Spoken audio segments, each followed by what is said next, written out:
Mr. Speaker, since Friday the 13th, which I would refer to as a dark Friday of October, up to date, the worst case of demolitions in the history of this country has been taking place in the county of Machakos, in the constituencies of Mavoko, in an area of Athi River.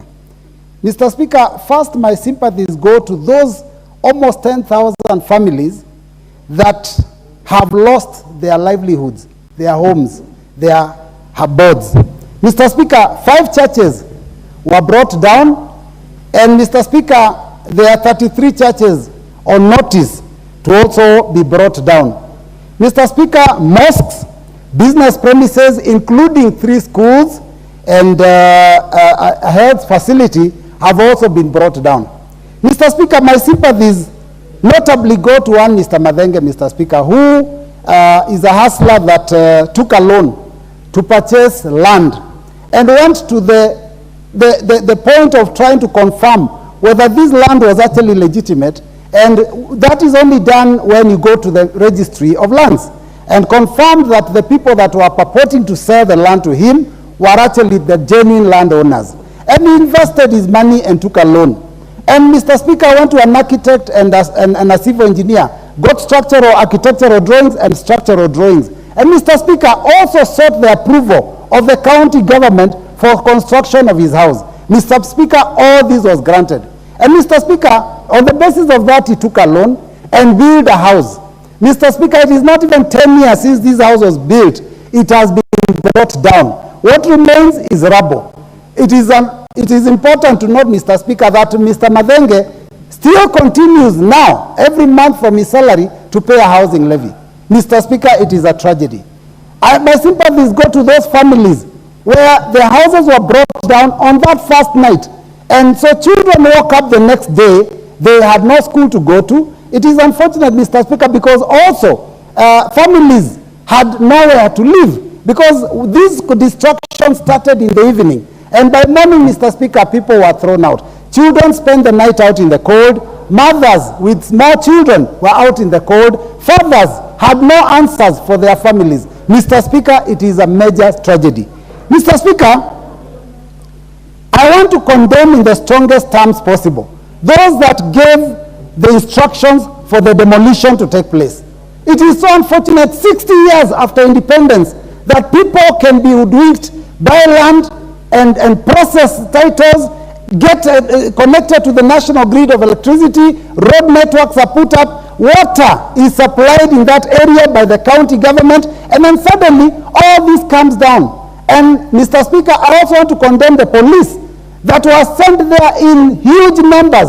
Mr. Speaker, it was so unfortunate because I went there as a local leader to go condole with these families and to see how we could help the children that spend the night out in the cold, whether we would provide them with blankets, whether we would buy for them a cup of tea. Mr. Speaker, we were chased like dogs, Mr. Speaker. It is unfortunate. So, Mr. Speaker, I want to say that the history of this land, this is ancestral land. It is our heritage, the heritage of the people of Machakos. And Mr. Speaker, the land was given to the East African Portland Cement. They did not purchase it. The reason that East African Portland Cement was given this land was simply because that area was rich in minerals that are used in the production of cement. So they were given this land for purposes of mining so that they could be able to process cement, and that was the main business of East African Portland Cement.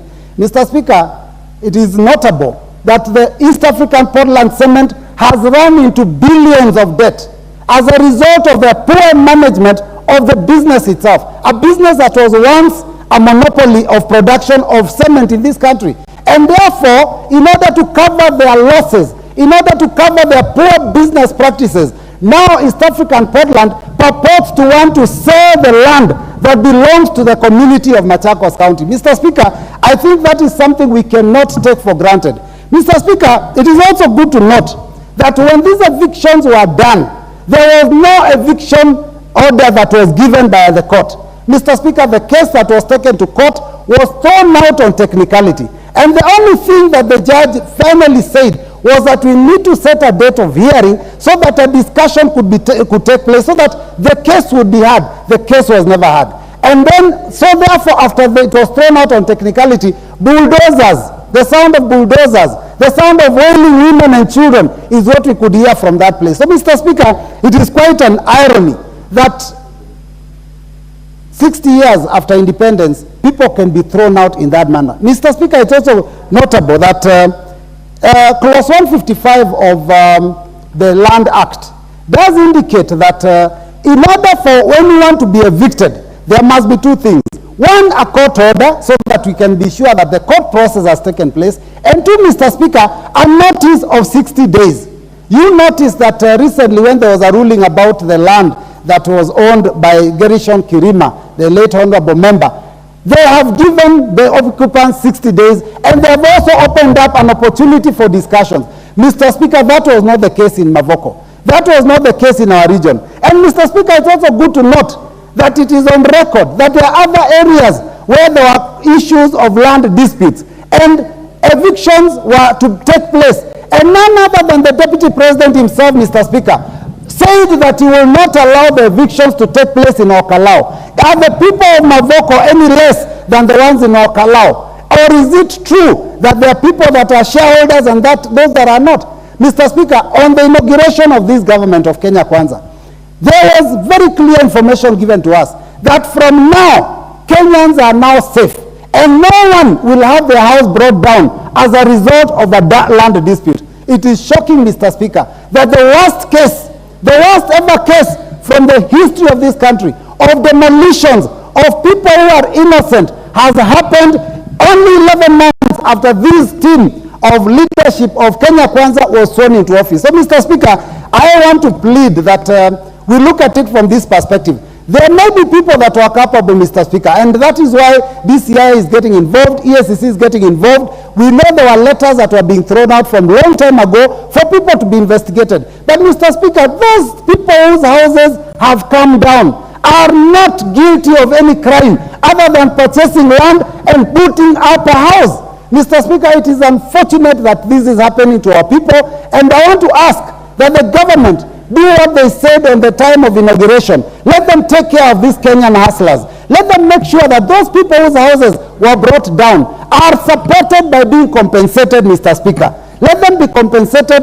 Let them not have worked so hard to put up an abode for their families. And that all goes to waste, Mr. Speaker, at a split of a second. Mr. Speaker, with those few remarks, I want to say that it was also unfortunate and shocking when we saw that East African Portland Cement, after bringing down almost 10,000 homes, were now purporting to want to sell the land to the people that were occupying that land. Mr. Speaker, it is unfortunate. It is shocking. It is something that this House must condemn in the strongest terms possible, and it is something that we must say should never again happen in the history of this country. It is a shame on us, even as leaders, for this country, many years after independence, for this kind of situation to take place. And we as leaders must stand up to be counted. We must defend the rights of the people. We must represent the people. We must legislate on their behalf, Mr. Speaker. And I think we have enough laws. All that matters now is for us to represent them and say enough is enough. And no further demolitions of innocent Kenyans' homes will take place in this country. Thank you, Mr. Speaker. The leader of the minority party in Parliament. Mr. Speaker, let me join the Honorable Robert Mbui in condemning, in the strongest terms possible, the atrocities which have been meted by the state against the hapless dwellers of Mavuku in the recent past. Even as we speak, Mr. Speaker, the demolitions are ongoing. Mr. Speaker, court order or no court order, no sane government, and I'm calling it government because the police were there. The police were mobilized to go and watch over as people's dwellings were brought down. No sane government on earth can participate in the kind of destruction of human settlements in the manner this government has done. The Speaker, under the international law, displacement of populations displacement of populations, subjecting human beings to inhuman treatment, are crimes against humanity. So what the Kenya Kwanza government has done to the dwellers of Mavoko in the last 2-3 weeks amount to crimes against humanity. And I want to warn whoever has been involved in this, court order or no court order, that the law will catch up with you. The law will eventually catch up with you.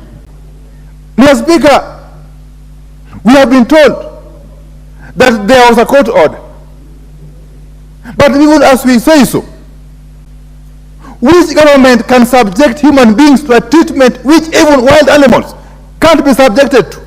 Mr. Speaker, even the KWS, when they want to transfer elephants, lions, zebras, they treat them in a more humane manner than the manner in which this government has treated the inhabitants of the Mavoko settlement area. And there is no point of order, Mr. Speaker.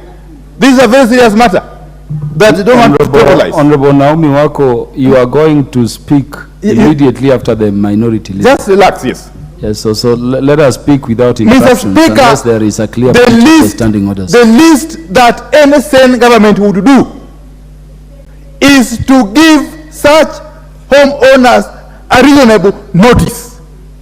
Not a notice to eventually evict them, but a notice to allow them to come to some kind of agreement or settlement with whoever is laying claim on the land. Mr. Speaker, this land that is being claimed by the East Africa Portland Cement has a long history, has a very long history. And we know for sure that the reason why the government is in a hurry to evict these persons is because they want to put Portland Cement for sale. They want Portland Cement to be bought by these cartels. The cartels in Kenya Kwanza have lined up to buy Portland Cement, and therefore they want that the time they'll be buying it, they should buy it together with the land. The intention here is to clear this land of inhabitants, to clear this vast land of people who have settled on it, so that by the time they acquire, by the time they grab the Portland Cement, they can grab it together with the vast land. That is the issue. And I have to tell you today, Kenya Kwanza, that what you have done will go down in history as the cruelest thing that any government can ever do to its citizens.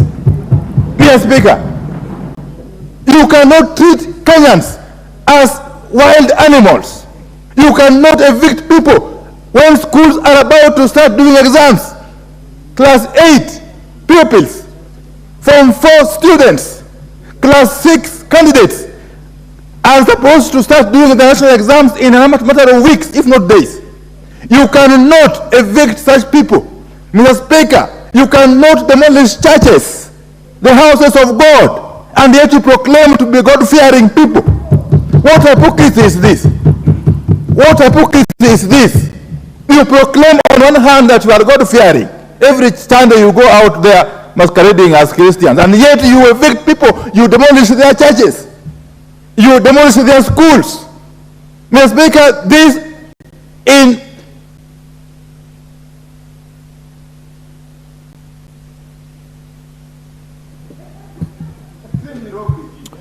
Honorable Wandai, your time is up. You have 2 minutes because you are a leader. Only because of that. And I'm only doing this. Mr. Speaker, thank you very much. Let me say this, Honorable Wandai. Honorable Wandai, this is an adjournment motion. It was not timed. So based on interest, it can go up to 9. That is why I'm requesting members not to unduly intervene, because each member speaks for only 5 minutes. All of you can speaking anything, so long as nothing is out of order. So accommodate one another as much as possible. We have all the time for all members I see in the House. Proceed. Mr. Speaker, we are seeing now other busybodies taking cue from the Mavoko incident.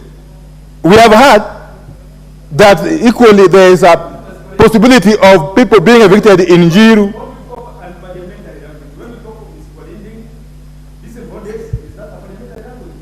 Is the member addressing me or the speaker?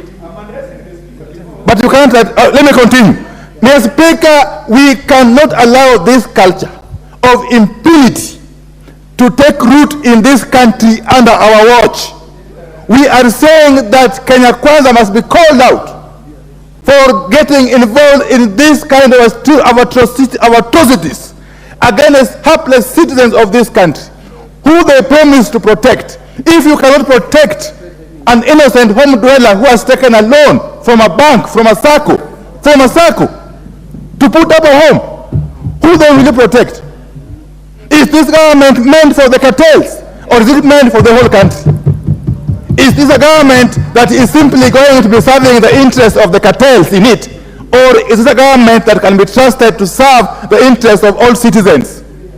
We don't want to know who bought the land first. We don't want to know who owned the land first. We don't want to know how the land was acquired by. Honorable Patrick Makau. Oh, sorry. Thank you, Mr. Speaker.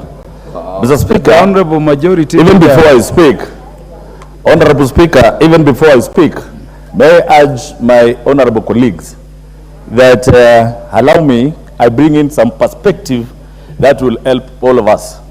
In our language, we say the believed does not speak a lot. But today, about this land of Mavoko. And I urge Kenyans, we approach this issue with a lot of sobriety, no emotions, because it's going to address a lot of evils from all the agencies that are concerned with land dealings in this country. Mr. Speaker, I am the MP Mavoko, and I want to tell this House, I have institutional memory of that constituency, and not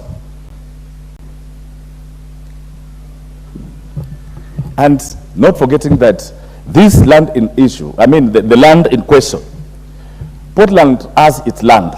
Portland has got many parcels of land, and the only parcel that is in question is LL 10424.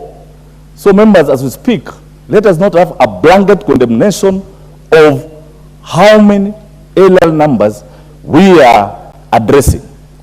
The demolitions happened on LL number 10424.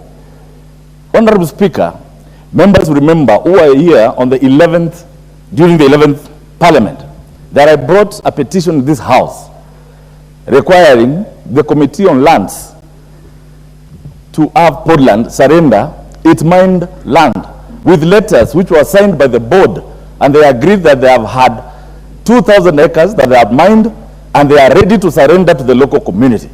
Honorable members, one thing we should understand is once land is surrendered, as per Article 67, it goes back to NLC, National Lands Commission, who in turn surrenders it to the local county government of that area.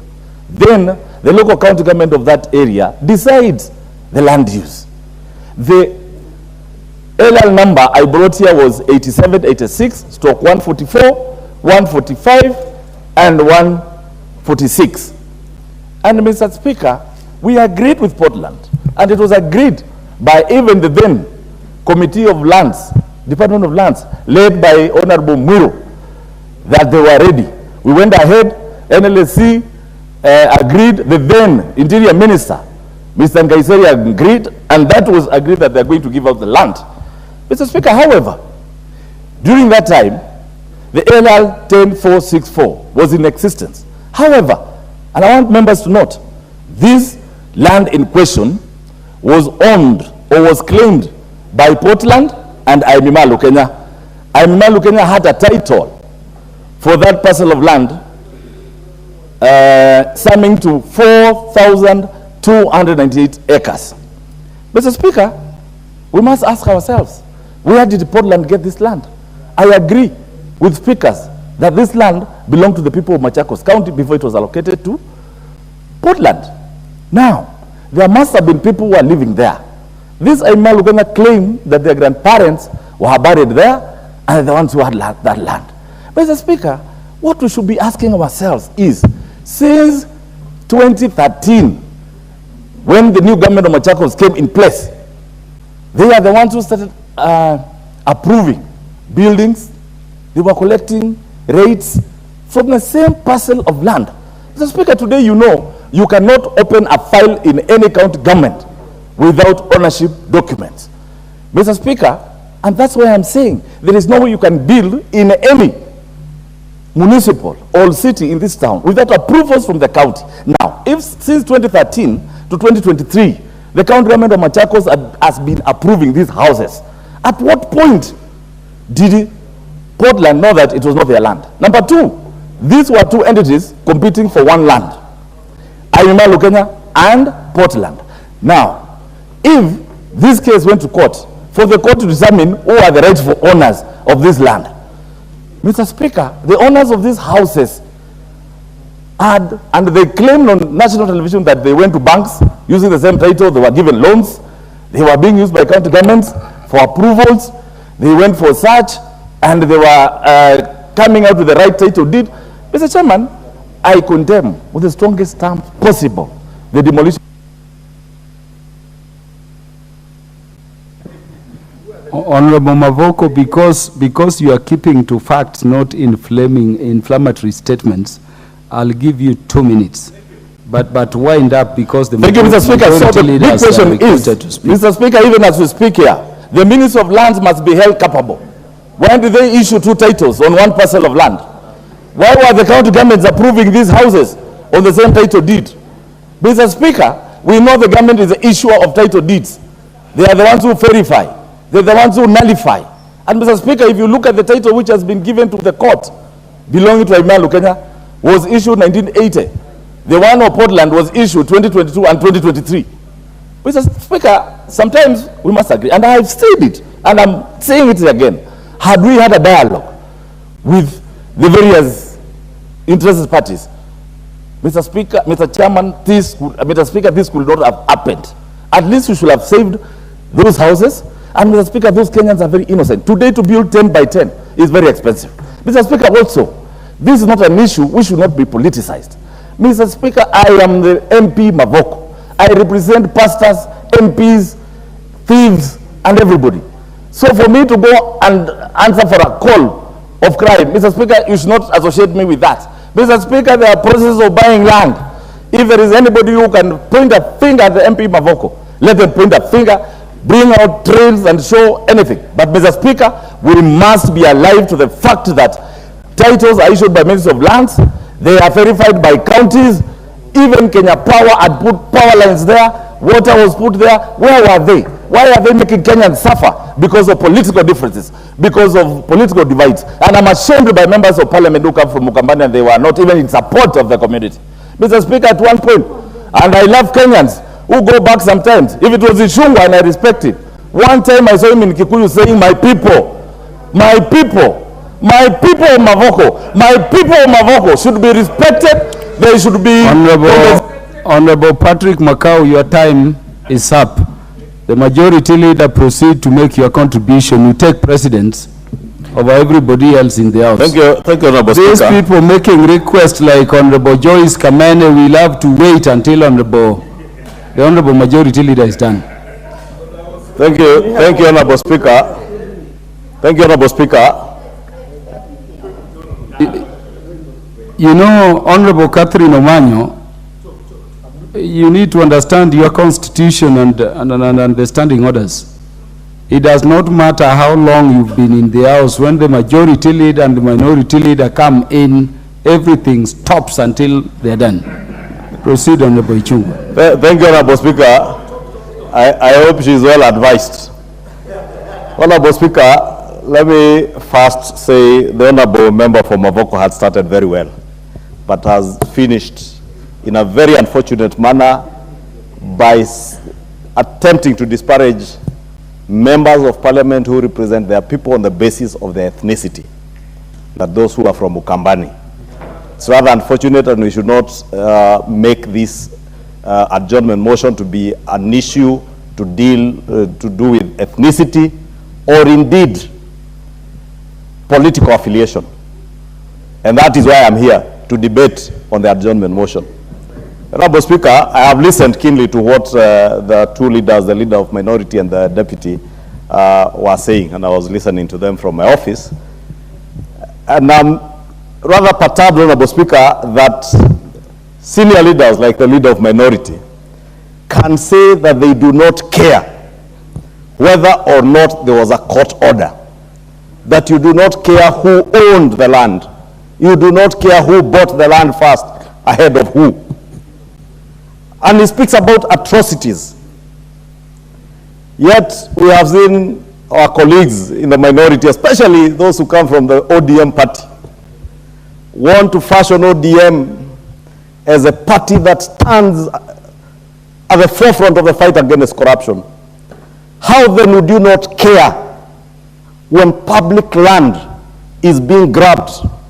If there are people who are visiting atrocities on the people of Mavoko and anywhere else, it is land grabbers who are grabbing public land with impunity. Honorable Speaker, we must also bring to question the role of government officers in land grabbing. When land was being grabbed from Portland Cement, because there is no question as to who owns the land. The land is owned by the East African Portland Cement Company. And even the Honorable Robert Bui knows that. He also knows that there are leaders, current leaders and former leaders in the region,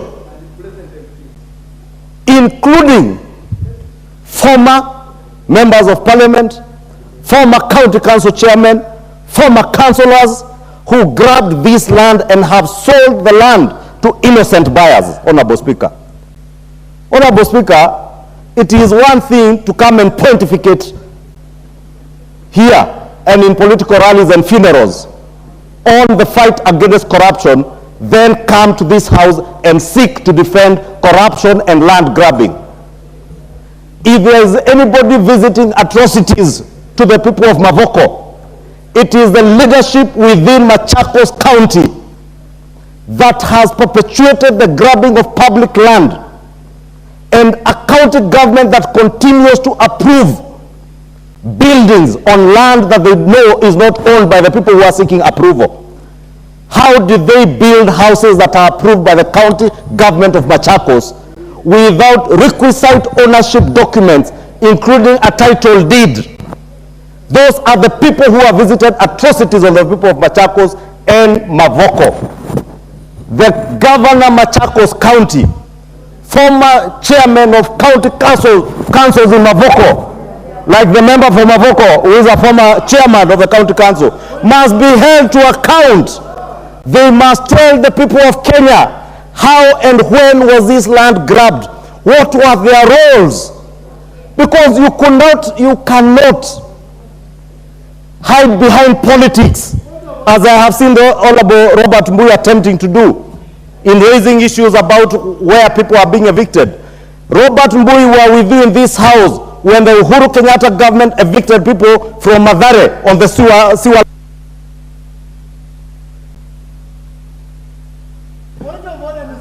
The majority leader will have 2 additional minutes to conclude.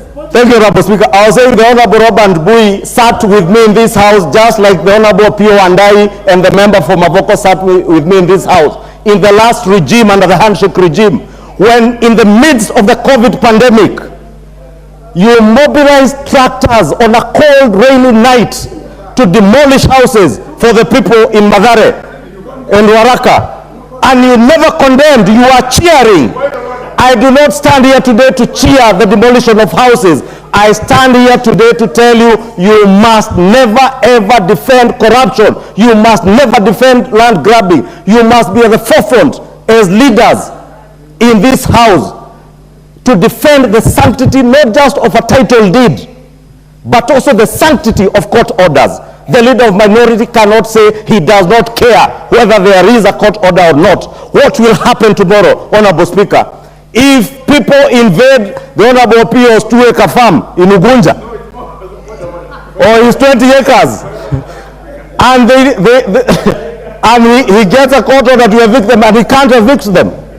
Government must be allowed to work and enforce court orders just like any other. Honorable Speaker, amongst the people I have had in the recent past, you remember last year there was an incident where people invaded Uhuru Kenyatta's land, and I had said, Honorable Speaker, if you can protect me from this lady from Busia, penchant for shouting that makes no sense to anybody. Protect me from the lady.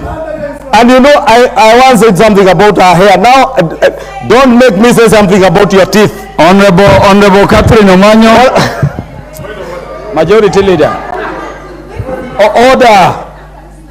Honorable Catherine Omanyo. You talk to the House through the Speaker. And I've said each one of us will be heard in silence. The Majority Leader, you have 15 seconds to wind up. Honorable Speaker, I was saying only recently, last year, when Uhuru Kenyatta's land was invaded, and I had issued a caution, Honorable Mwenje reminds me to this year, and I had issued a cautionary statement to Uhuru Kenyatta and his family. Honorable Speaker, you heard the other day the chairman of Mungiki asking his members who invaded Uhuru's farm and stole his goats or his sheep to return them, Honorable Speaker. Therefore, Honorable Speaker, if we can defend, and I can stand to defend Uhuru Kenyatta's right to own land, we must equally defend East African Portland Cement's right to own land and hold its land peaceably without anybody defending those who have grabbed the land. In conclusion, Honorable Speaker, let me say this. The leadership in Machakos County must come clean. It doesn't matter whether it's from pre-independence or after independence or from...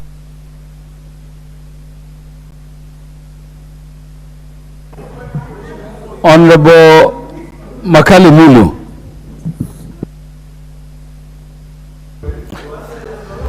Yeah, thank you very much, Honorable Speaker.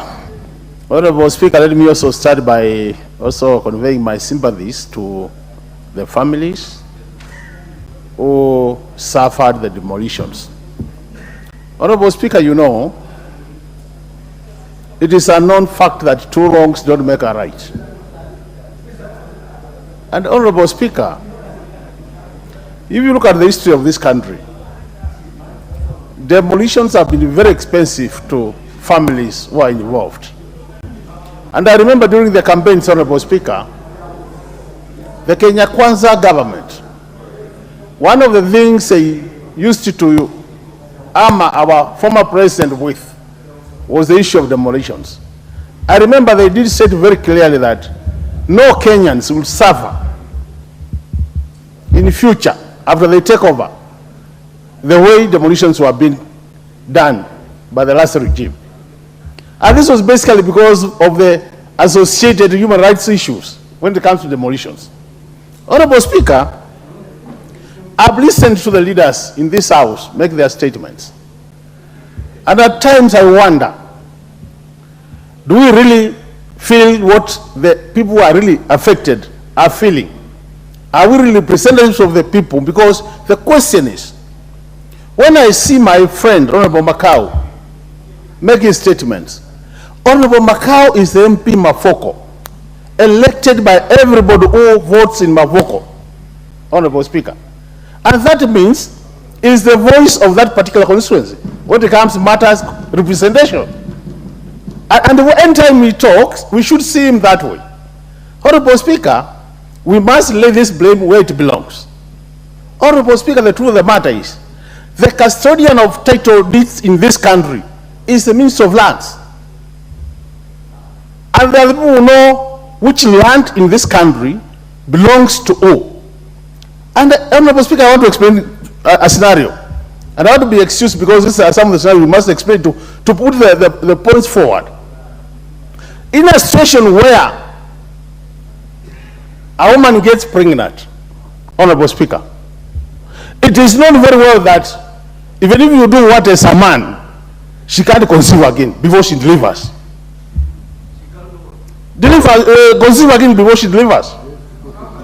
That's a fact. It's a biological fact.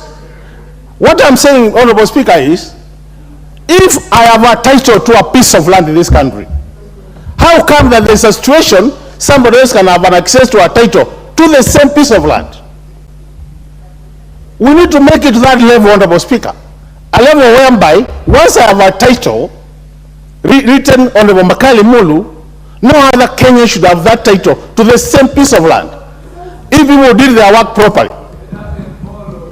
So the question is, I think time has come, Honorable Speaker, where us as leaders of this country, and I think, Honorable Speaker, every part of Kenya, every corner of Kenya is represented in this house. So, Honorable Speaker, when we make our statements, anytime we are discussing national issues, we need to bear in mind that the whole of Kenya is represented in this house. That's all I want to beg honorable members, that can we rise above our basic bipartisan approach to issues, matters political parties. The people of Mavoko, and I want to tell you for sure, very few Kambas at the house is demolished in that place. It is Kenyans who suffered, and these Kenyans come from all this part of country. It is Kenyans who suffered because they bought land. Yesterday, we did see, Honorable Speaker, the issue of Krema land in Rwai. People have built, they have been that land for over 10 years, 15 years, and then one day you are being told that title belongs to Lima family. And you also have your own title. So to me, I think, majority leader, what I want to plead with you, I think it's not for this government only. I think we can do a review of what has happened in the past, and we establish who are the original title owners of land. And once we establish that, majority leaders move to the future, we make sure that never again in the history of Kenya we'll have one piece of land having more than one title. If we go that way, we'll be helping Kenyans, and this country will be on the right direction. With those many remarks, I submit, Honorable Speaker, and I want us to help the people of Mavoko, those who have lost their houses, they must be. By Honorable Moses Kirima to make his contributions. First and foremost is that I pass my sympathy out to the people of Mavoko. Honestly, it's very sympathetic. It's a situation which every Kenyan should understand, especially the people who have been surviving on mager earnings. Because to put up a house to an extent of which I saw the kind of buildings which were being demolished, it was a sympathetic situation. But now, Mr. Speaker, sir, we must come to the point who are responsible, who made those Kenyans to suffer the way they have really suffered. We cannot just point fingers to a few, because by the time one comes to own land in Kenya, there is a process. I've been an advocate for quite a period, and I know very well that one, you must have an agreement to possess a piece of land. When we have vendors and the purchasers, there must be an exchange of documents. Now, who used to own these documents without blaming or pointing fingers to who is who? It's true that Kenya is full of cartels. And in one or the other, there has been duplication of titles if you go to the land registries, whereby you find a party as an original title, and then the others who come through other methods and they end up having other different titles. And now, if you are not careful enough, you are going to buy a duplicate title, and you are going to be a sufferer. So we cannot say that these owners of these houses be compensated, because the first question will come, by who? To me, I'm saying that those vendors who sold these pieces of land, because there must be agreements.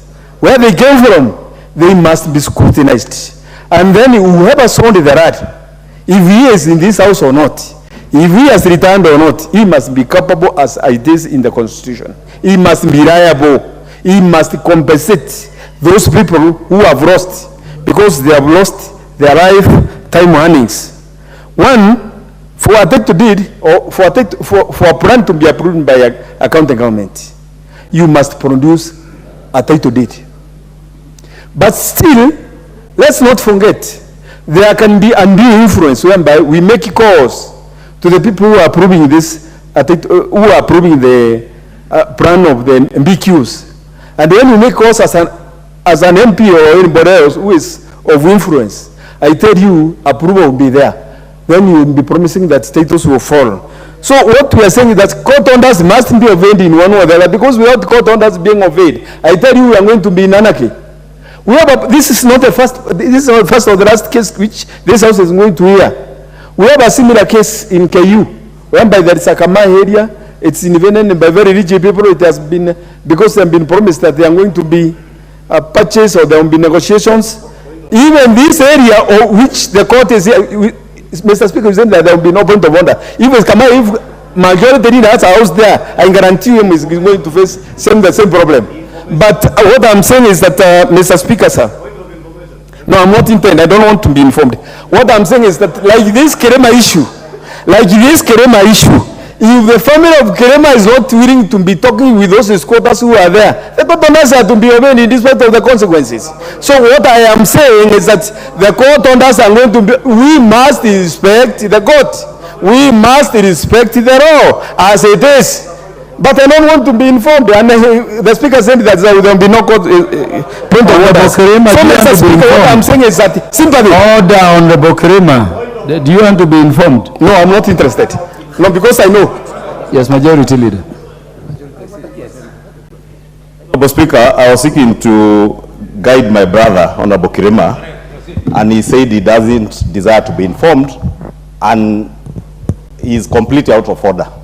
Because the debate before us is the land in Mavoko, not KU and Kamai. Because the KU case, Honorable Speaker, unlike this East African Portland case, is a case where KU has already agreed with the squatters that they will get a share of the land and they move away from the rest of the land. Therefore, it is extremely out of order for the member, the honorable member, to be misleading the House and indeed the country, because that is what makes everybody feel that there is unfairness. Because even the people of Mavoko, Honorable Speaker, if they are able to sit and negotiate with this East African Portland as squatters, as genuine squatters, to get a part of the land, it has happened. Honorable Speaker, I can tell you, I have bought land myself using those share certificates. Are you still on a point of order? Now, Honorable Speaker, just to clarify, I have bought land in Nairobi on a certificate, but I knew the certificate is not a title, doesn't confer ownership to me. We went and negotiated with the owner of the land in Embakasi, and the member for Mboni is here, he can bear me witness. We were squatters with him. We negotiated with the owners of the land, and we paid for value. We paid for the land, and we ended up getting title documents. That is what we should be encouraging our people to do. When you occupy land that is not yours, negotiate with the owner, pay for value and own the land, but don't discourage anarchy. Majority Leader, we don't want order members. Don't seek to debate beyond your time under the guise of point of order. In fact, Majority Leader was just saying the same thing Honorable Kirima was saying, only that the context were different. I hear you to be talking about once a court issues orders, it must be obeyed and it must be enforced. And that is what the Majority Leader is talking about. So I overrule that point of order, and I hope none like that will be raised again. You have 1 minute to conclude, Honorable Kirima. To conclude my remarks, Mr. Speaker, is that I haven't been informed by the Majority Leader, but he has misled this court, this chamber deliberately. Mr. Speaker, with due respect to the submissions of the Majority Leader, he has descended to mislead this honorable court, because the KU issue is not what he has directed. I'm so much insist of the matter that there is a section of the squatters which has negotiated with the KU, and that section is already taken care of. But there is another issue, there is another part which has high-rise buildings, And that one is a contention where KU is chasing them and they're refusing to move out. I don't know what Mwafrika and these other people, I don't know if they are owners there, but it is held by esteemed members of this society. But I'm saying, Mr. Speaker, unless we take care and honor the court orders, as my time was taken away by the majority leader, we are going to have the Zimbabwe. Honorable Nelson Wamboka. And members, remember, this is a very important motion that has caused Parliament to adjourn other business. Thank you, Honorable Speaker. So could you tell us who has title and whether there are titles and when there are... Thank you, Honorable Speaker. I take this opportunity to join my fellow members and sympathize with the people of Mavoko who are now homeless because of a government they voted in power. Honorable Speaker. It is surprising that the Honorable Majority Leader now is talking of respecting court orders. The same courts that said Azimio protests were legal, and they went ahead and splashed tear gas, canisters, and killed innocent members. It is surprising, and indeed, it's not only immoral, but immoral to the person of the majority leader. Secondly, Mr. Speaker, and please protect me from my leaders here. Honorable Speaker, it surprises me that before land changes ownership from one person to another, Ministry of Land has to be involved. It surprises me. It surprises me that even the county government must be involved, Honorable Speaker. In this case, we had a government led by a governor called Mutua in Machakos County, who approved the constructions of all these houses. We had a minister in the Ministry of Lands. When these things were changing hands, where are they in all this? Where are they in all this, Honorable Speaker? Honorable Speaker, protect me from the noise-making majority leader. Where were they, Honorable Speaker? As we stand here today, the President of Republic of Kenya, William Ruto, when he came to office and he was asked about this matter, he said, we have to find a mechanism, Honorable Speaker, that when there is land dispute, we must look at ways of a win-win situation where people must sit down and discuss. It came from the President. Where is he? Why is he leaving hustlers? Just because the other day, Azimio Brigade was in Kitui and indicated that Kalonzo Musyoka could be our candidate. We are seeing all this. Why now? Don't panic. Don't panic, Kenya, Kwanza government. Don't panic. Why now? Why now, Honorable Speaker? We have a rogue government that does not listen to the cries of its people. We must, by all means necessary, stop this government and make it to start listening to the cries of Kenyans. Honorable Dr. Naomi Wako, what is out of order? Mr. Speaker, sir, is it in order for the honorable member to keep calling the current government, the able government that is giving its best to this nation, to call the government a rogue government and cartels? And they know the cause of all these problems. And they know the cause of all these problems. Honorable Speaker, in another forum, I could substantiate to her what is the meaning of rogue. Nothing is working, not healthcare, not education, not security, even in Baringo. That is rogue. Honorable Nelson Wamboka, it is not within your powers to determine whether or not you are out of order. Honorable Speaker, well guided, Honorable Speaker, well guided. Order.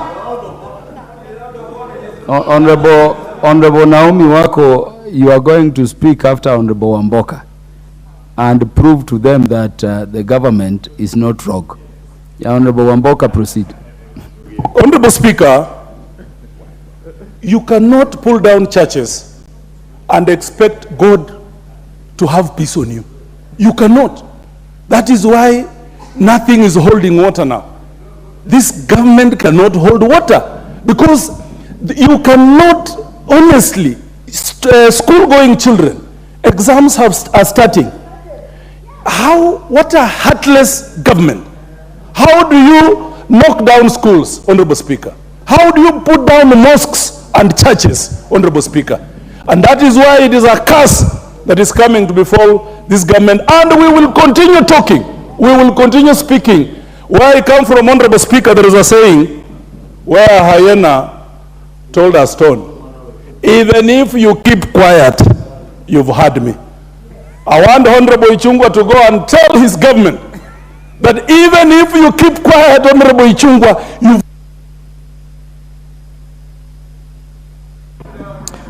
The Honorable Mary Emase, you are recognized.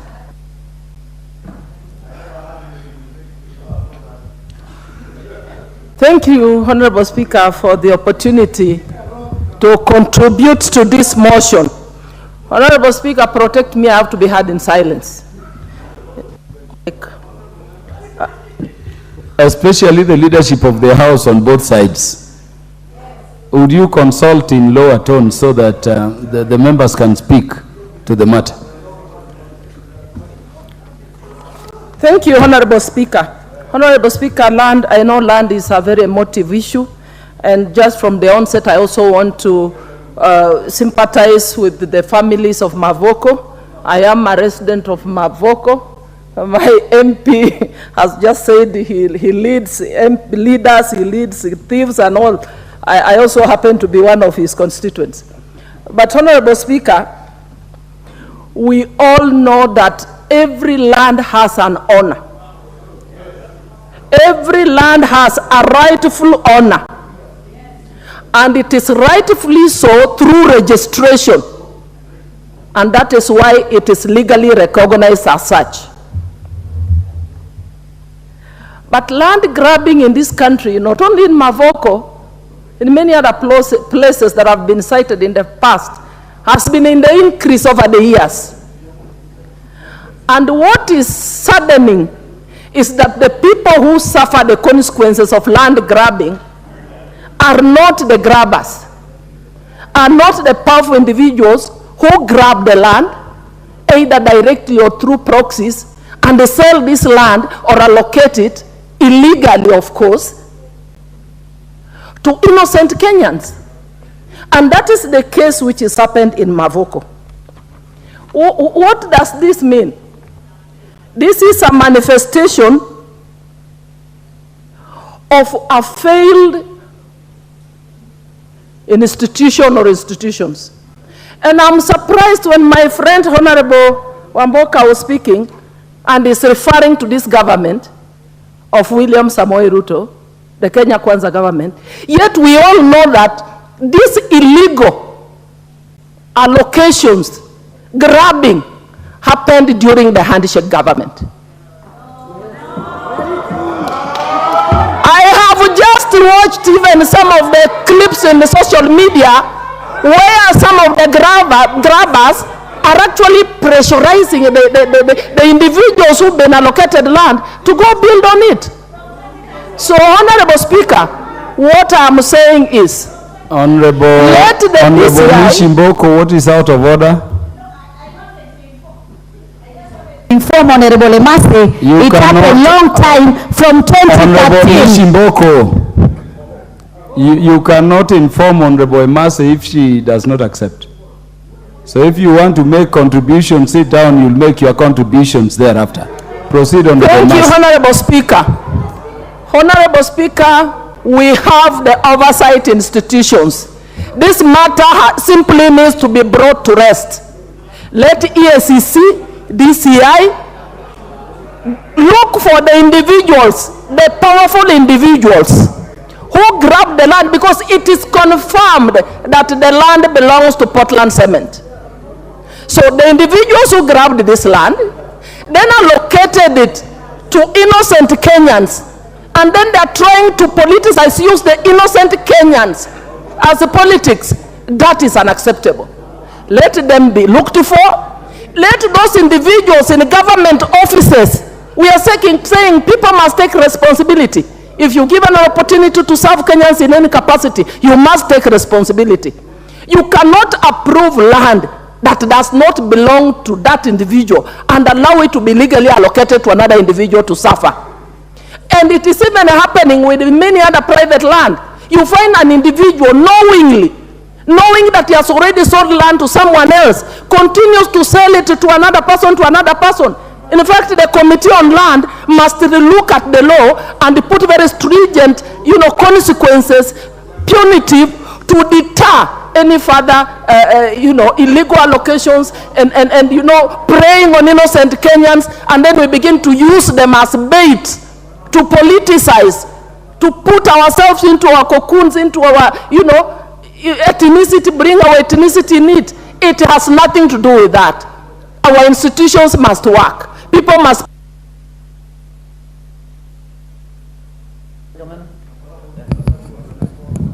Honorable Joyce Kamene.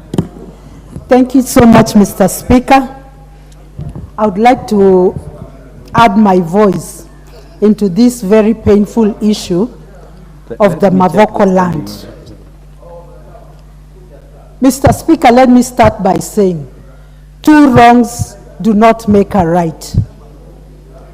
Indeed, people were there, they had settled, but for the government to decide to demolish all these houses, I think. Honorable Joyce Kamene, the majority leader is on a point of order. Speaker, my apologies to Honorable Kamene for interrupting her contribution, but I rise on standing order number 90 on declaration of interest, Honorable Speaker. Because, Honorable Speaker, when I mentioned that I had been a squatter at one point somewhere, the member for Embakasi West was very keen to listen, and I clarified to him that it was not the matter before the House. And standing order 90, Honorable Speaker, if I read, it says, a member who wishes to speak on any matter in which the member has a personal interest shall, and the word is shall, first declare that interest. And the members can read the other provisions of that standing order. Honorable Speaker, I have noted with due respect to members that there are quite a number of members who have an interest in this matter who have contributed without declaring interest. And maybe to advise those who are contributing after the Honorable Kamene to declare interest if you have an interest in this matter. We have heard from the member for Mavoko that they are members of Parliament who are constituents in Mavoko, and the Honorable Emase has confirmed that she lives in Mavoko, although not on the disputed land. Therefore, those, Honorable Speaker, you must guide the House that those who have an interest, whether you live on this land or you have invested on this land, you must declare interest. And Honorable Speaker, because I came in after the member for Mavoko had begun his contribution, I did not rise. I should have risen at that point to ask the member for Mavoko that he ought to have declared interest, because he has a personal interest in this matter. You know, he has been summoned by the DCI on matters touching with this land, and he therefore ought to have declared interest before his contribution. I don't know whether he was summoned as a witness or as a suspect. He should have told us and informed the House, so that even as others contribute, they may contribute knowing whether they are addressing either someone who is of interest to DCI, as a suspect, as a witness. Honorable Speaker, I seek your guidance. Honorable Majority Leader, Honorable Patrick Mavoko, sit down. No, please sit down. You see, the enforcement of these standing orders of the House lies with the seat. So what the Majority Leader is doing is to, I think, assume that the Speaker is not aware of standing order number 90. The fact that the MP for Mavoko was at the Directorate of Criminal Investigation is a matter of public knowledge. And we would not demand he declares any interest unless that was the matter under discussion here. It's not the matter. Of course, he spoke and confirmed he's the member of Parliament for the area, and he spoke with a lot of latitude about the details of the matter. I think unless you believe there is some interest which has not been disclosed by him in the contribution, let us allow members to proceed. In any event, Majority Leader, the contribution by the Honorable Patrick Mavoko is now water under the bridge. We are on Honorable Joyce Kamene. Yeah, under the standing orders, you don't raise, and this is a caution to all members. Don't stand on a point of order against a member who is done with speaking. I would consider it disorderly conduct henceforth. Honorable Joyce Kamene, you will have your 5 minutes beginning now. Thank you. Gone off. Mr. Speaker, the majority has told us to declare, yes, I am a resident of Mavoko. And my biggest interests are the citizens and the residents of Mavoko. And it is of great concern, and it is very hurting, it is very painful, because I visited the scene and saw the heinous way their houses were demolished. Young children, innocent children. In fact, the biggest concern right now would be the government telling us what it is doing about the children who are supposed to sit for their exams. And nothing has been done so far. They have not even had any interest to know what the outcome of those children is going to be. The second thing is this one, Portland. Portland, I think, does not even sell cement. The work of Portland is to make sure it's selling all this land. And it has been selling for the last 5 years. Portland has received more than 6 billion. And yet, it is the one which came in front of the committee saying that it's bankrupt and it wants to sell this land that now has been, houses have been demolished. Can Portland tell us who's using Portland? Who are these cartels that are using Portland? And have they become that evil to demolish a government that is talking about housing? We saw houses worth billions and billions going to the ground. What are they trying to tell us? We are saying this: the government has to compensate the people that were living in that land. It is the same government, and it has refused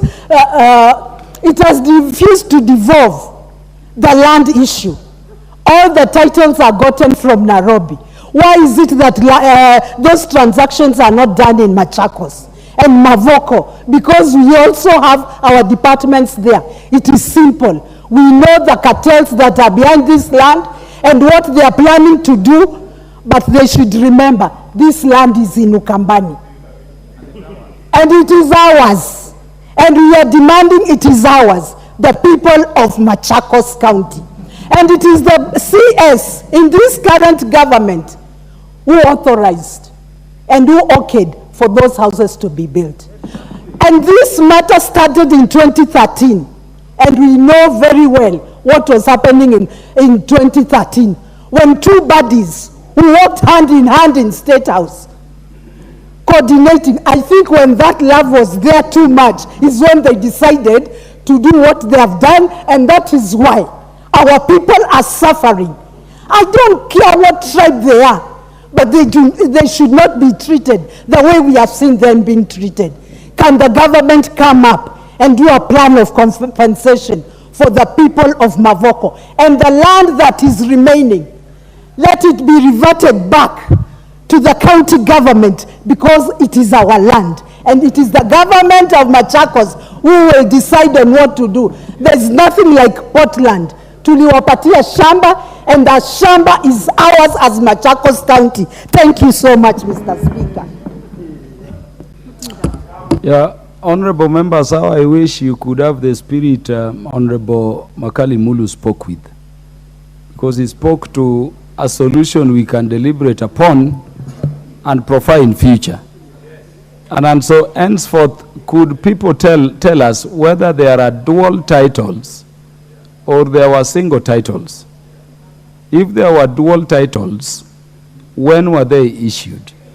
If they were dual titles, were both issued by the Ministry of Lands? And if so, what responsibility should the ministry have to the people? And most of the lawyers here, you remember the doctrine called administrative estoppel. If they built on the property, and I'm just saying this for guidance, I fear even when we adjourn the House to discuss matters of national importance, we talk as if we are just playing politics. I mean, we are talking of Kenyans. Those people I saw in Machakos, I cannot say with clarity on which side of the political divide they voted. I only saw Kenyans. Can we address issues and as a House of Representatives come to solutions? Were those houses built without approval, planning approval? Is it possible that if there were planning approvals, they were given without titles? Were those services being supplied there without approval? And if there were titles and approvals, who are involved and to what extent are they culpable or liable for the damage caused to those Kenyans? Is it true that some of those houses were built using loans? And if so, is it possible banks gave loans without proper documentation? If they did due diligence, did the Ministry of Land confirm that they duly owed those titles? And if so, how do we deal with them in terms of the monies they steal of those financial institutions? I mean, let us talk around those areas. Remember, the Lands Ministry is digitizing title. Could that be a solution we could be talking about? Let us talk issues. May I have the Honorable Rindikiri Mugami? Thank you, Mr. Speaker. I truly would like to sympathize and empathize at the same time with the people of Maboko. I don't know whether they are canvassed or not, but those Kenyans whose property was demolished. Mr. Speaker, as you have guided, settlement on a prime piece of land in Kenya, particularly in an area of high value, Mr. Speaker, is not something that people just walk in and invade. Mr. Speaker, these are not IDPs, nor are they squatters. These people, from the characteristics of the buildings that we saw, they are people with means. They are people who have a bit of education. They are people who are well versed, even with the kind of property they need to develop. Therefore, Mr. Speaker, I'm inclined to think that these people know what they were doing when they are settling on that piece of land.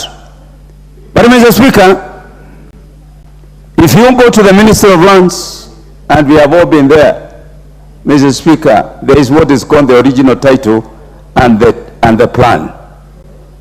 Mr. Speaker, if you go to the Survey of Kenya, and that's where I believe that it needs to start, it will provide the original ownership of the land. Mr. Speaker, there is none of the movers of the motion or the supporters who are disputed that the land does not belong to East Africa Portland Cement. What many of us are raising here is demolition.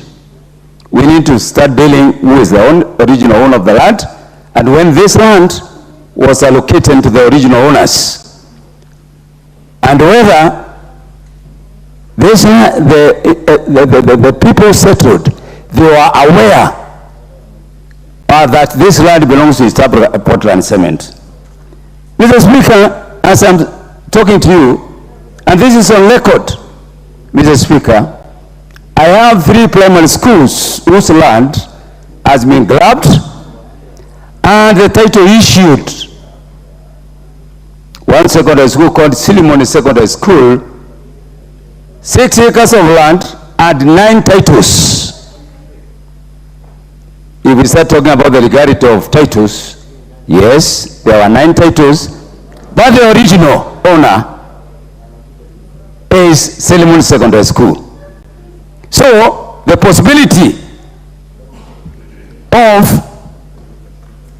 the people who acquired thereafter the Portland Cement could be having titles which are not the original titles and which have been given out there by land grabbers and brokers. Mr. Speaker, if I'm not wrong, this case has not appeared last month when the court orders of eviction were issued. I believe there are eviction orders which were issued before, but they were never attended. Honorable Mugambi, I heard the mover of this adjournment motion say that the case that was between the rival owners, East African Portland Cement and another company, was dismissed on technicality, so the issue of ownership never rose. I also heard him say there is no order for eviction. In fact, that was the complaint he placed before the House. Do you have the eviction orders? Yeah, thank you, Mr. Speaker. But what I'm saying is, there could be lacons, because what we saw is the tailor-head representation of this, the houses represented by the party leader Kalonzo Musyoka on the tailor-head. And that matter was also thrown off by the courts. Meaning, Mr. Speaker, the court arbitrated, the court issued judgment based on the evidence that was presented by East African Portland Cement, and therefore it was declared that they are the owners of the land. Mr. Speaker, what am I saying? This land and the people bought this land, they bought. You'll have 1 minute, Honorable Ndikiri. These people who sold the land to these Kenyans, Mr. Speaker, they are known to those people who bought the land. And from what we are hearing from the media, they are led to come forward and they say so and so sold them the piece of land. Mr. Speaker, when these people come forth, now we shall separate the beans from the stones. We can't sit here and start blaming the government. Government has nothing to do with this. In actual fact, what you are telling the government to move with speed, ICC, NIS, all of them, they move with speed and bring to book some of these culprits. I saw some Kamba members, leaders, issuing a statement. And I'm seeing also other Kamba members issuing a statement. What a contradiction. Are we talking about the same thing? There is some.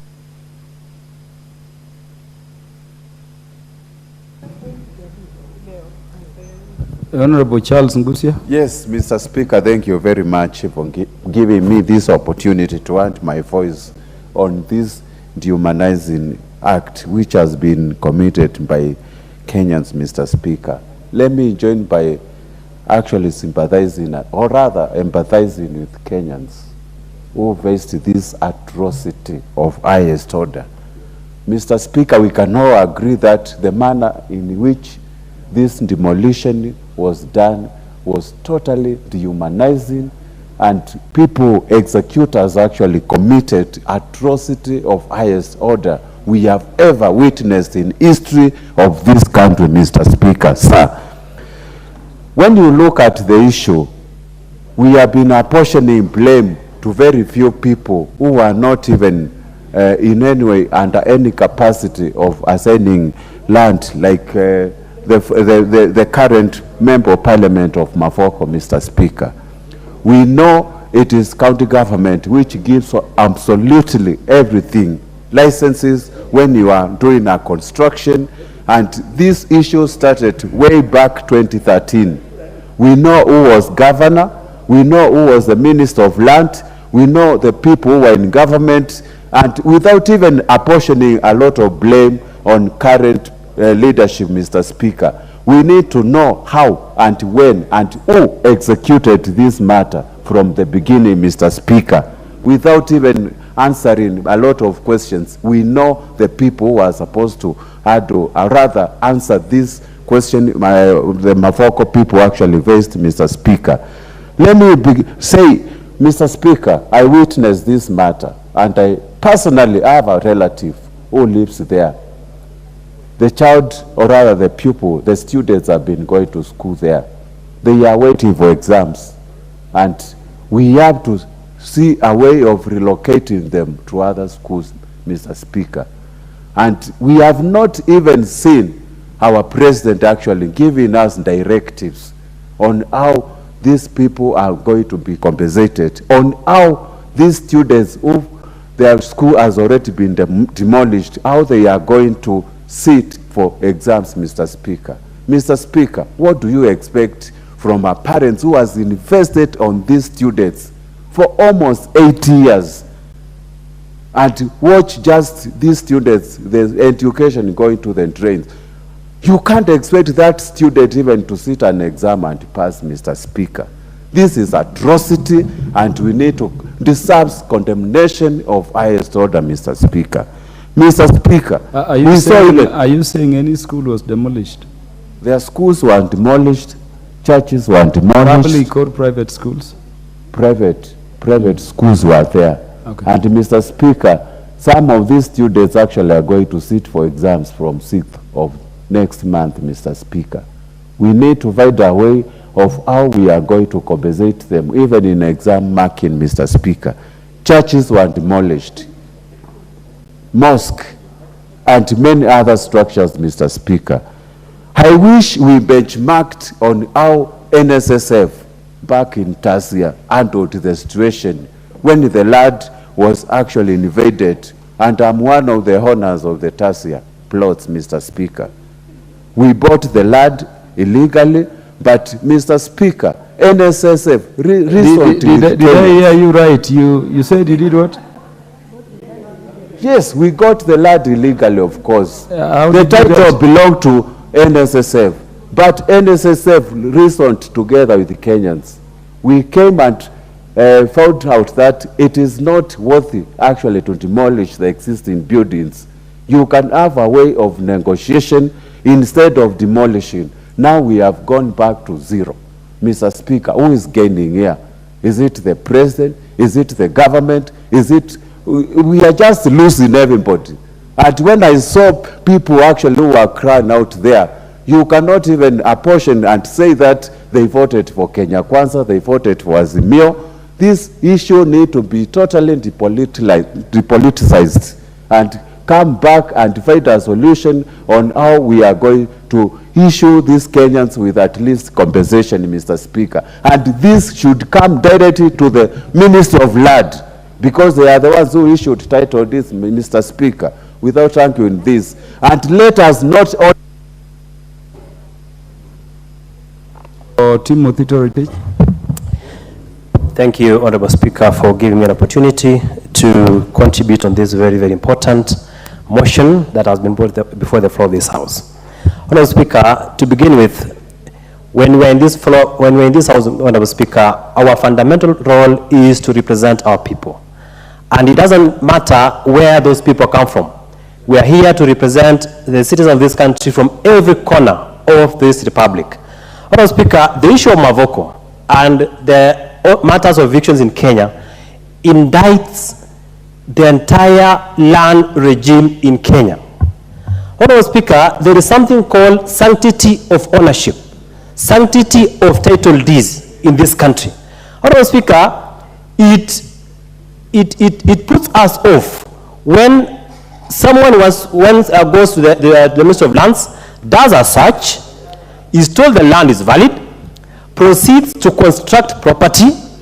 Thereafter, that person is told that that property is not properly documented. Yet we have only one ministry in Kenya, the Ministry of Lands, the ministry that issues title deeds. Honorable Speaker, these are innocent Kenyans. These are Kenyans that have borrowed loans. There are Kenyans that have gone to the banks, that have secured their loans in banks. There are Kenyans that have built this property using mortgages. Thereafter, they are evicted in the pretext that the entire process of ownership of the land was not proper. Honorable Speaker, I want to speak for those people because it doesn't matter whether I'm in this side of aisle or the other side.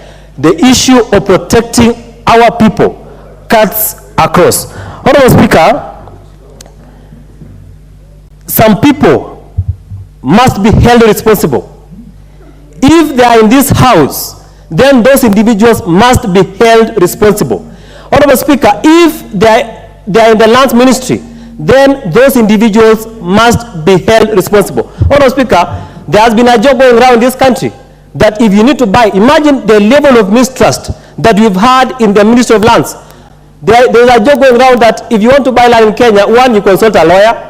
Number two, you consult a surveyor. Number three, you consult a land valuer. And then number four, you consult a drunkard. Honorable Speaker, that is an insult, an indictment to the land regime in this country. So, Honorable Speaker, those people and this government, we must see a way of compensating those people. It doesn't matter. Those people must be taken care of because it is unfortunate that innocent Kenyans their properties can be demolished. Children are not going to school. Churches are being brought down.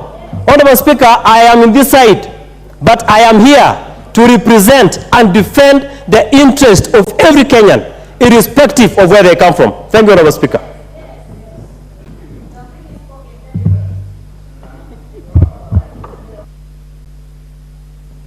Thank you, Mr. Speaker, sir, for giving me this opportunity once again. Mr. Speaker, sir, it is unfortunate that over 25,000 people have been affected by this. And when we are here, we should be human and feel for others. It is unfortunate that this case has been going on for many years, and this is the time that the court has ruled that the land belongs to East African, Portland, Cement, whatever. And that means the innocent Kenyans have never known the truth of the matter. And matters to do with land, Mr. Speaker, you know very well, that it has affected so many Kenyans, so many people, including many of us here. We have been conned by people, and as you think of purchasing a land and growing your wealth, you land into the wrong hands. And that has happened to these innocent Kenyans. And as I stand, I support them and I feel for them. And especially women, children, school-going children, and the many churches that have been destroyed, the mosques that have been destroyed. And Mr. Speaker, if we cannot talk about the cartels that are behind this, then we are not doing justice.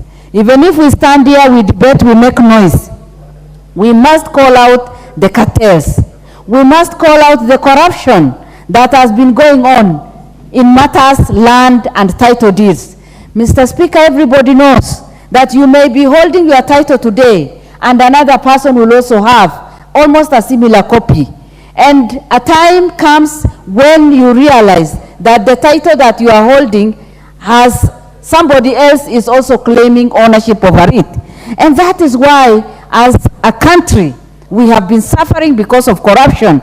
And today, in this government, our Kenya Kwanza government, our president has said that he will not condone any corruption. And that is why today, even as we speak as members of parliament, as we stand up for these innocent Kenyans, as we fight for justice to happen, we must also call out cartels, people who are behind this. Mr. Speaker, I know very well, even if I'm not, I don't know a lot about this particular land and what is happening around there. I am sure there are faces behind this corruption. There are faces behind this chaos. And innocent Kenyans are sleeping out. Imagine the season that we are in. It is raining. People are suffering. And children are supposed to sit for their exams. And I'm sure expectant mothers have nowhere to lay their heads.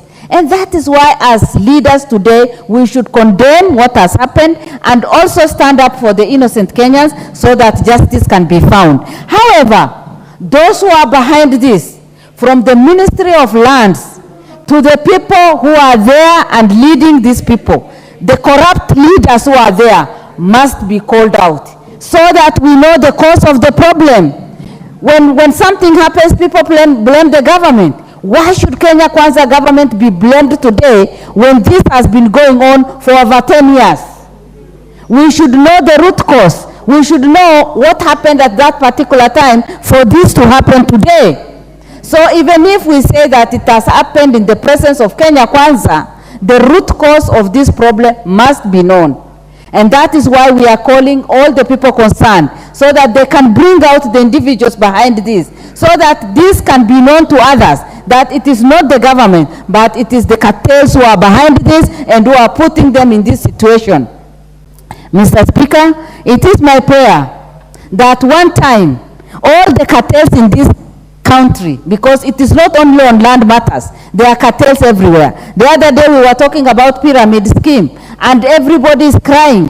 Kenyans are losing their monies. Kenyans are suffering because of cartels who are trying to steal from them and who are trying to frustrate their efforts. I stand with these people and I pray that we will soon bring out the cartels and the corrupt leaders in this particular game. Thank you.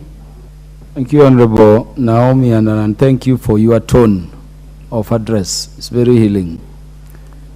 The Honorable Fatuma Mohammed.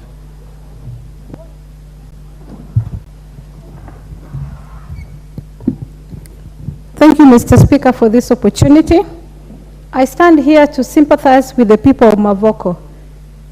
Mr. Speaker, my sister who has just spoken said that this problem was caused by the past regime. But I would like to inform the House that when you become a member of Parliament, you don't run away from mistakes that happened before, if there were mistakes. The current government should not look for handshake problems, claiming that these things happened during handshake. That is irresponsible statement. That is inconsiderate of those people who are suffering, who lost their money. I saw a mother with a one-day-old child crying and cursing the government. Which government does she know? The government that took oath today is the government that she knows. So we cannot run away from this. Instead of the government doing what they did, the majority who are there, who owned that land with those title deeds that they have today, did not know that that land was grabbed or not.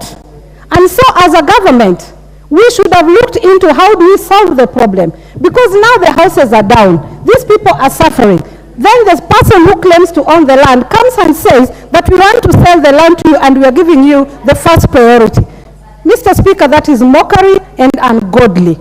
If such a scenario was supposed to be considered, then they should have done that before they demolished the houses. So what they're doing now is just adding insult to injury. And these kind of things are going to happen. Next day we'll hear of another house. Next year we'll hear of another home. We'll hear of another land that was grabbed or not grabbed. The bottom line is, as the government sits down and demolish these houses, how about those other houses that are there and the title deeds are 3 or 4 out there? This reminds me of a school in Langata Primary. And I remember there's a hotel next to it. And I remember there was a story that that land did not belong to the owner. What happened to that situation? That hotel was not brought down. That school was not compensated when their children or the parents, when their children were tear gas. They were not compensated. But the same people are sitting in the office. The trend here is, I was supposed to declare, I come from Nyatike sub-county, I own a clean land. I live in Lavington, I own a mortgaged house. So I have no interest in Mavoko. But I am saying, when it affects you, you defend. When it doesn't affect you, you throw emotion and tantrums and blame the previous government.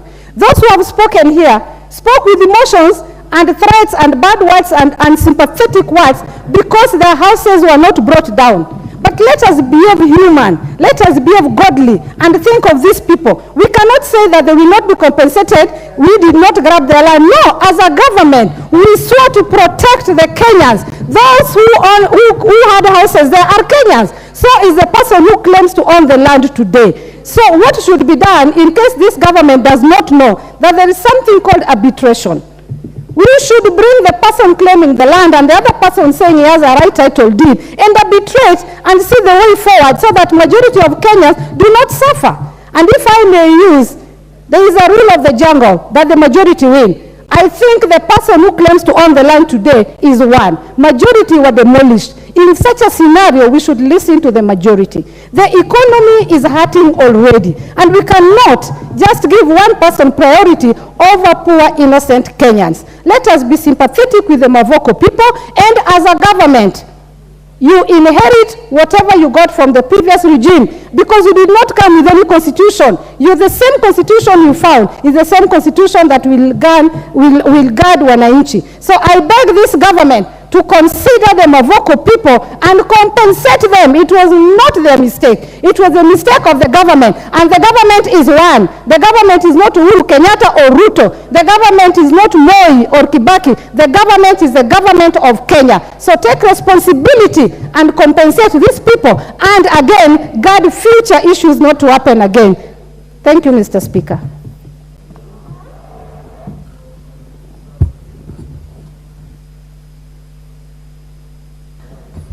Honorable members, today we are sitting up to 9.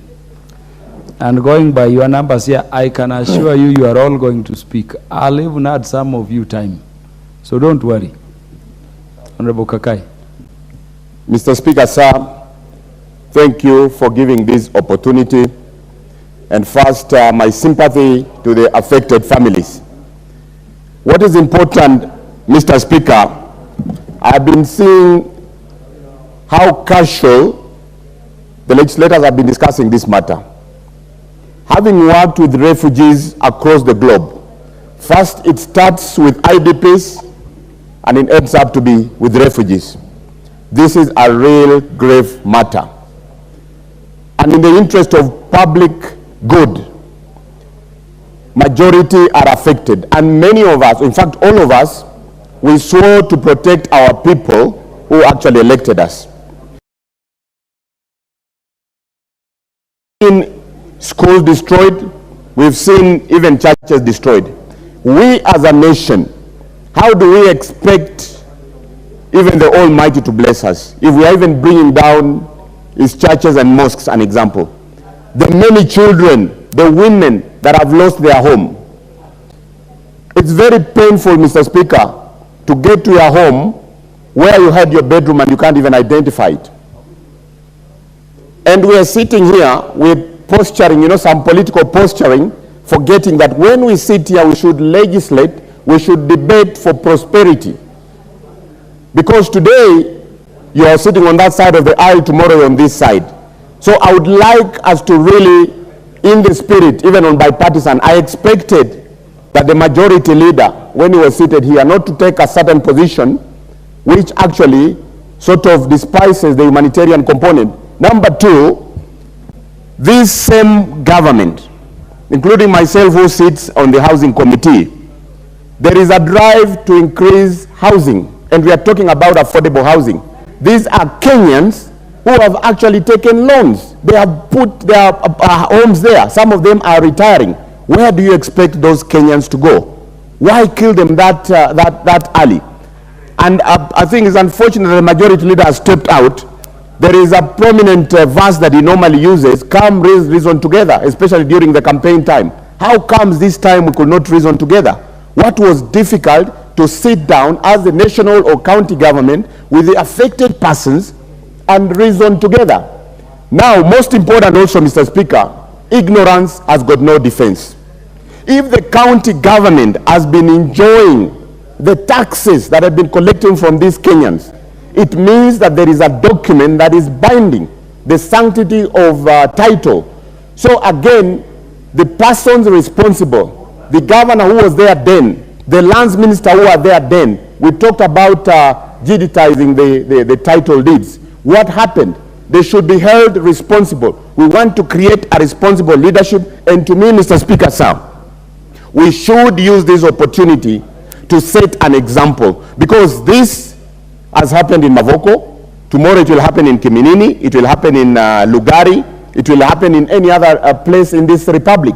So we should use this to set an example such that the public good is protected. And by saying this, Mr. Speaker, I do not mean that I actually condemn land grabbing, I condemn cartels, but we must use this as an example so that it doesn't happen again.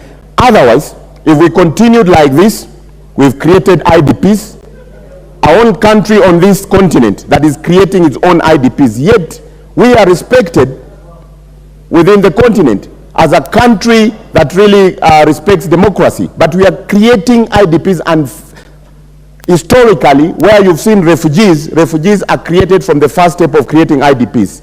Please, let's work in the interest of the public, but let's also hold the ones who are there responsible in the interest of the public good. And what I mean is all the people must be, they must be sort of compensated, all the people who are affected. And the first person is the government, the county government of Machakos, because they've been collecting taxes. This is not the time for us to take political posturing. We must come together as legislators, as leaders, with that humanity, and make sure that Kenyans don't suffer anymore from this, and we should stop it so that it doesn't happen again in this republic. Thank you, Mr. Speaker, sir. Honorable Catherine Omanyo. Thank you, Mr. Speaker. It is staggering to just watch families that have worked, fought very hard to the hilt to also own something in their mother nation. We have seen clips of some Kenyans abroad who even work on shoddy jobs and deposit or bring money at home so that when they finally, their contract is over and they finally decide to come back home, they can come home to something. But these are Minority Whip. The Kenyans who have, I hope you are not leaving, lost their houses in a second, having built a house for years, and the Kenyans whose houses have been brought down, the churches, every other institution that has been brought down, it is the land grabbers who sold to them. These land grabbers are connected to the land registrar. The land registrar is connected to the county planners. County planners are connected to every other person who gives that stamp called stamp duty. Even now, Kenya itself, for them to get that money, they know that this tax is coming from this parcel of land. And finally, the title deeds are issued. So it is a cartel. One person knows the other and knows the other, and if there is a commission, everybody has their percentage. The Kenyans whose houses have been brought down are not land grabbers. So where are these land grabbers? And what has happened to them? Are these Kenyans safe where they are? Are these Kenyans ever going to get back what they have built for their entire life? Are these banks that we hear some of them are still paying a loan going to give them some sympathy and not go for auction? And even if they went for auction, what are they going to? Because if they take a loan against that house, then it is the house that has been brought down. I just weep in my heart and hope that this government will quickly go dash into this and help these Kenyans who are now IDPs or refugees, because they are now like strangers in Jerusalem, in their own nation. It really is a heavy thing seeing one of our colleagues here with his sunny disposition trying to give us other things, playing around, joking around. I'm talking about our majority leader. I do not know if he has a home somewhere. If one day his home will be brought down, I think he will change how he talks. Mr. Speaker, as a leader in this nation, wherever anything like this happens, it is good that leaders don't rush into wanting to revenge. It is good that leaders sit down and talk in cohesion, in peace, so that people cannot lose. It should be win-win. Honorable Manyo, your time will be added. What is out of order?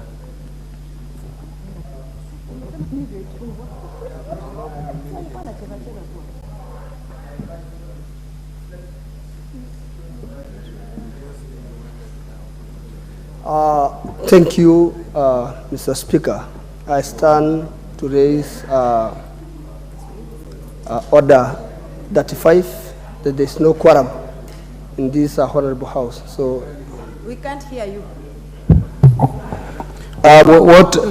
Just a minute, what is your name?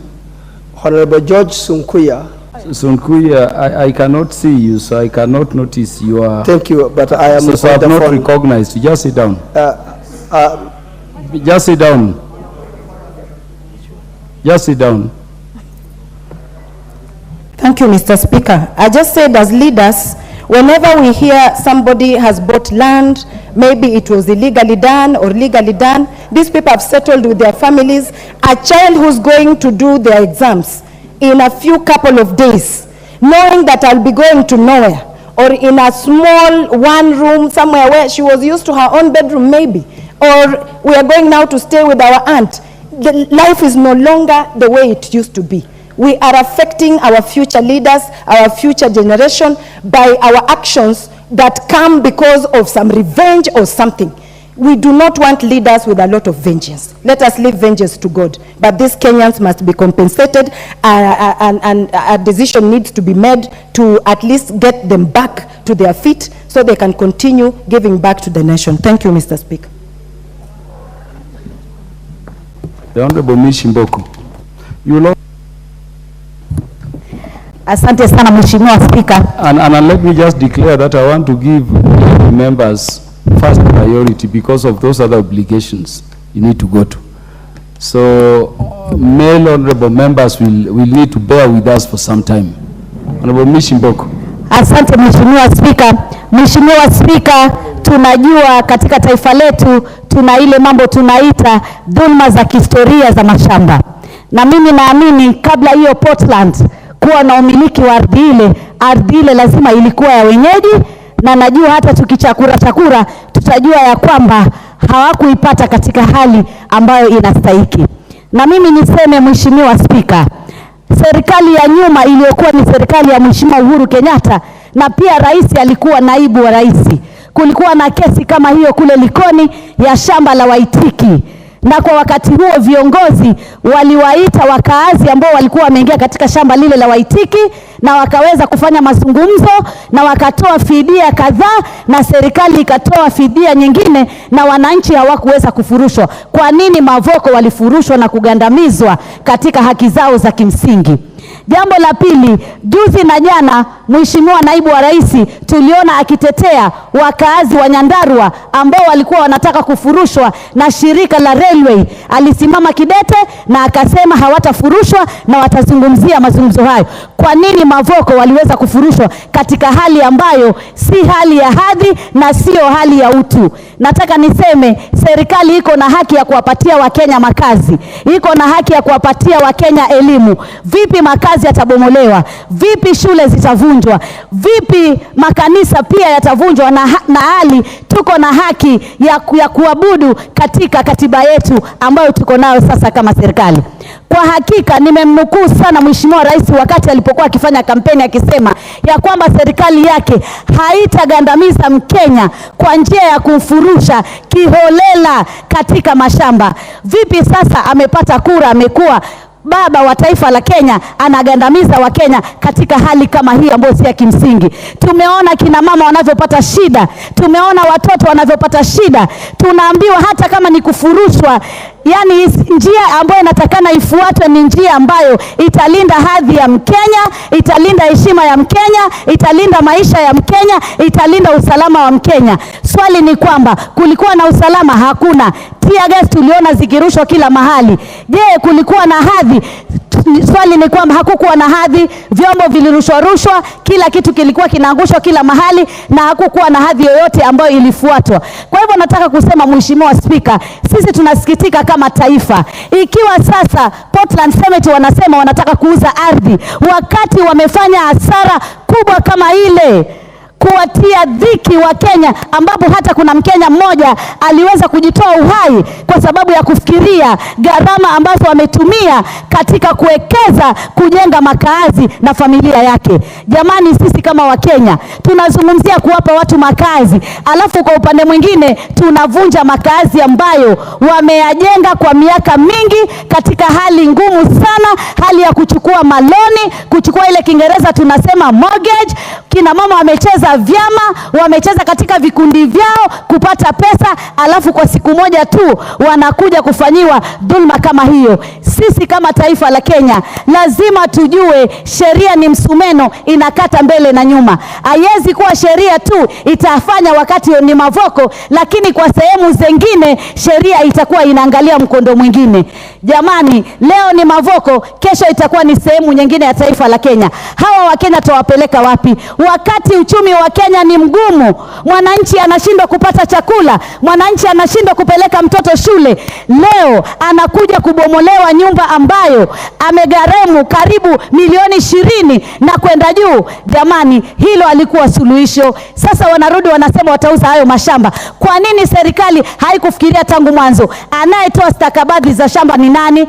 Ni wizara ya ardhi. Wizara ya ardhi ni nani? Ni serikali. Kwa nini hawakujua kama kulikuwa na utepetea na kulikuwa na ufisadi na wakafuatilia jambo hilo kabla ya kufurusha Wakenya katika hali ngumu kama hiyo na kuweza kutesa kina mama na wanafunzi walioko pale? Ni masikitiko makubwa sana, lakini mimi nasema lazima Wakenya wasome, kwa sababu Wakenya wengi huwa hawataki la kuambiwa, wanataka la kuona. Wameona sasa Kenya Kwanza ilipowafikisha. Sisi tuliwaambia ingekuwa ni Mheshimiwa Raila.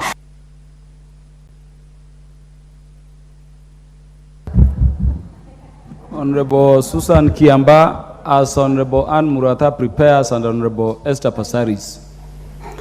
Thank you, Honorable Speaker, for giving me time to contribute to this very important motion. First and foremost, I would wish to empathize with the families in Mavoko for what has happened to them.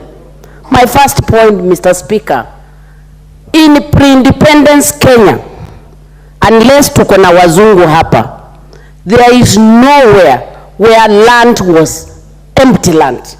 Every land in Kenya in pre-independence period belonged to people.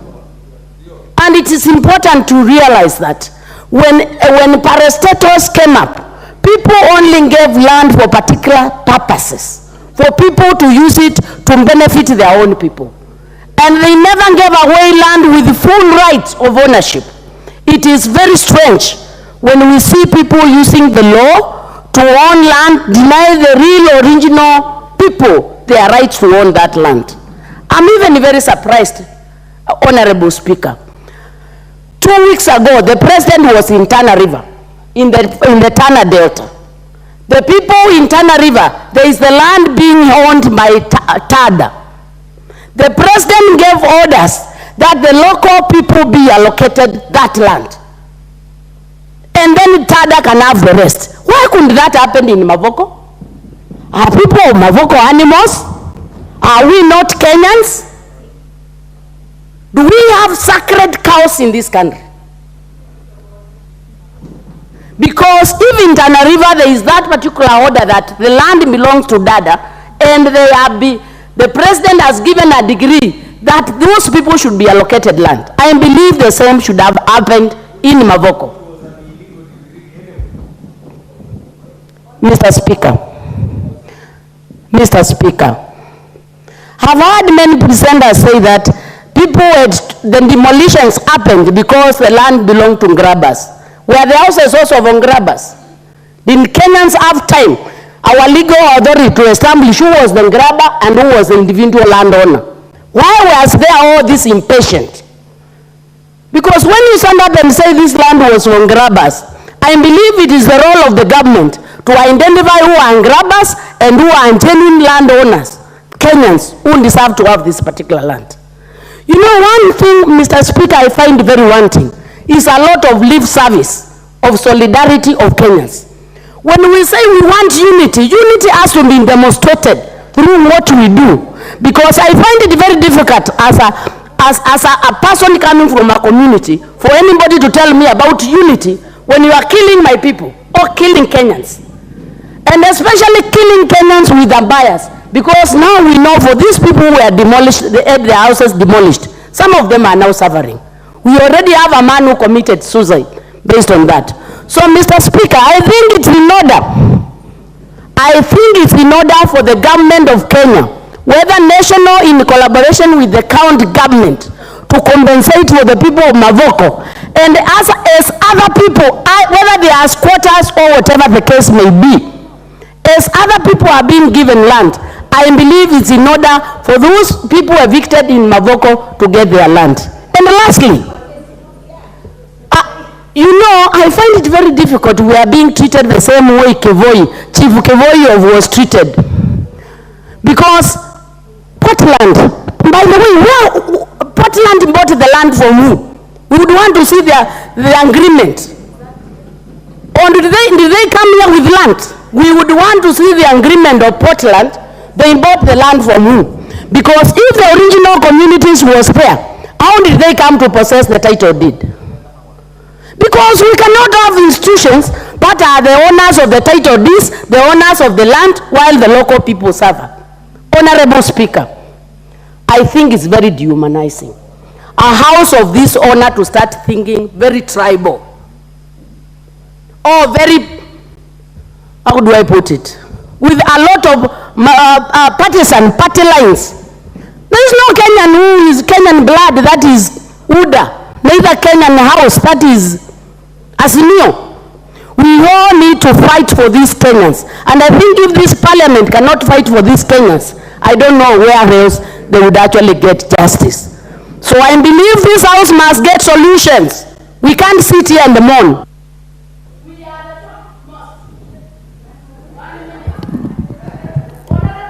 I'll give you 1 minute exactly. Honorable Murata, I'll give you extra minute. Don't worry. So can you conclude? Thank you. Honorable Speaker, this is one of the highest decision-making organs in this country. And we need either to have the minister here to come and give us an explanation, or we need to make a decision and inform the powers that be that these our people need to be compensated. Thank you, Honorable Speaker. The Honorable Ann Murata, you have 7 minutes. You've really waited for very long. So you should be speaking for 5, but you'll have 7 if you can speak. Please do. Thank you, Honorable Speaker. I first of all want to empathize really with the people of Mavoko just before I bring in my input. And I've listened to all of us as we share this issue in this parliament. And I think it's a time that we become honest with one another. And I think the debate that we are having now needs to change its course. That us as the leaders of this country need to be very honest with ourselves and speak the truth.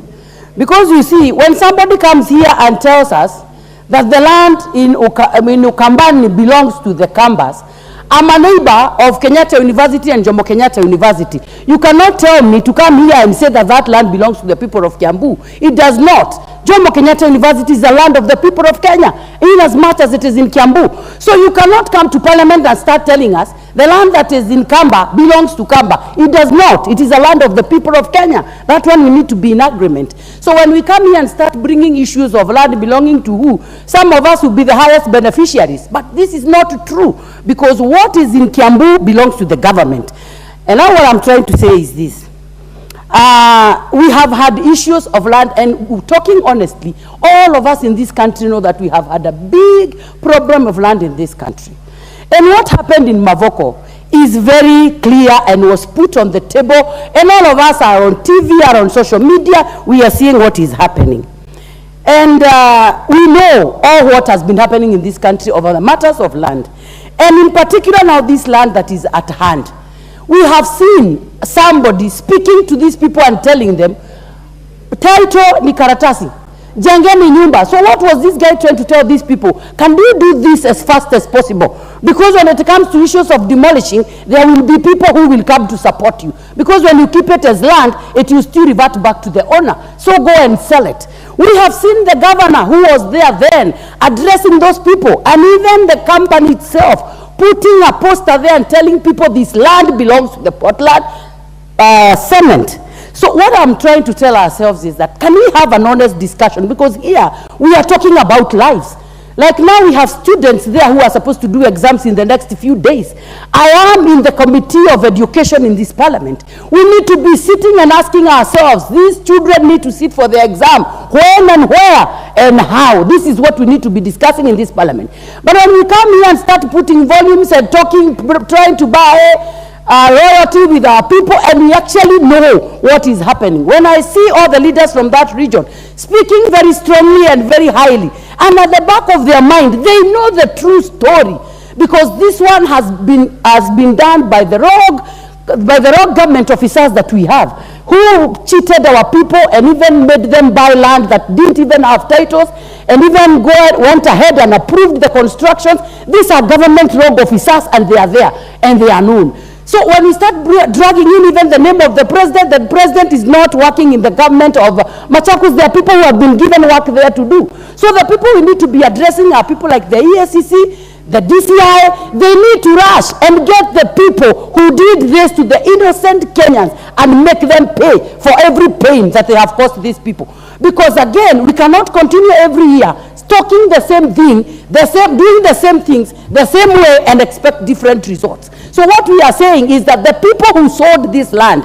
who are making sure they govern this parliament properly so that this land now becomes a big issue, are the same people that need to tell us who sold this land to these people. Who is this that was approving the selling of this land? When we see all these people brought to the books, then it will go on record in this country that during the reign of Kenya Kwanza government, all these stories came. So can we have an honest discussion? Can our leaders from that region start speaking the truth, because they know the truth, and they know who sold the land, they know how it was sold.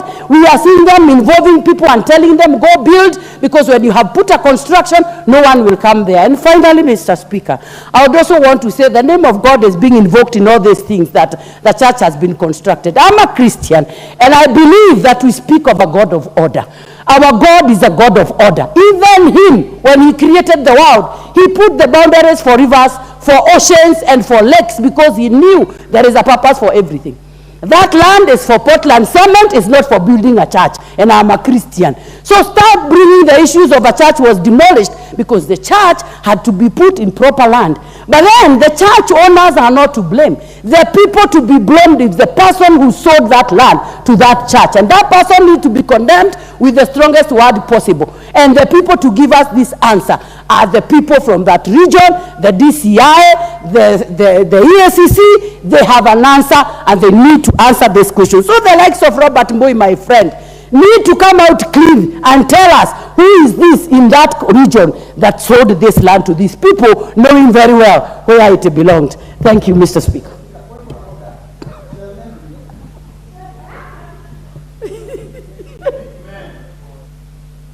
Wilbur for Soundo.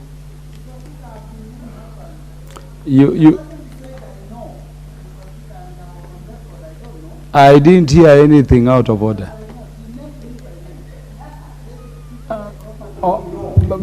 Chair, thank you, Honorable Speaker. Honorable Robert Mbui, you are a leader in the House. Can you be dealing with that issue when the Speaker is done? I doubt so. Honorable Speaker, proceed. Thank you for this opportunity. And let me thank Honorable Mbui for bringing this matter for debate in the floor of the House, so that the people of Kenya can start getting to know a few issues here and there. And Honorable Speaker, let me also take the cue from the majority leader when he wrote that members who are standing to speak must declare the interest in pursuance of Standing Order 90. Honorable Speaker, let me declare my interest that this is a sector, an area I've practiced and I've trained and practiced for over 40 years, so I know the genesis of the problem at hand here.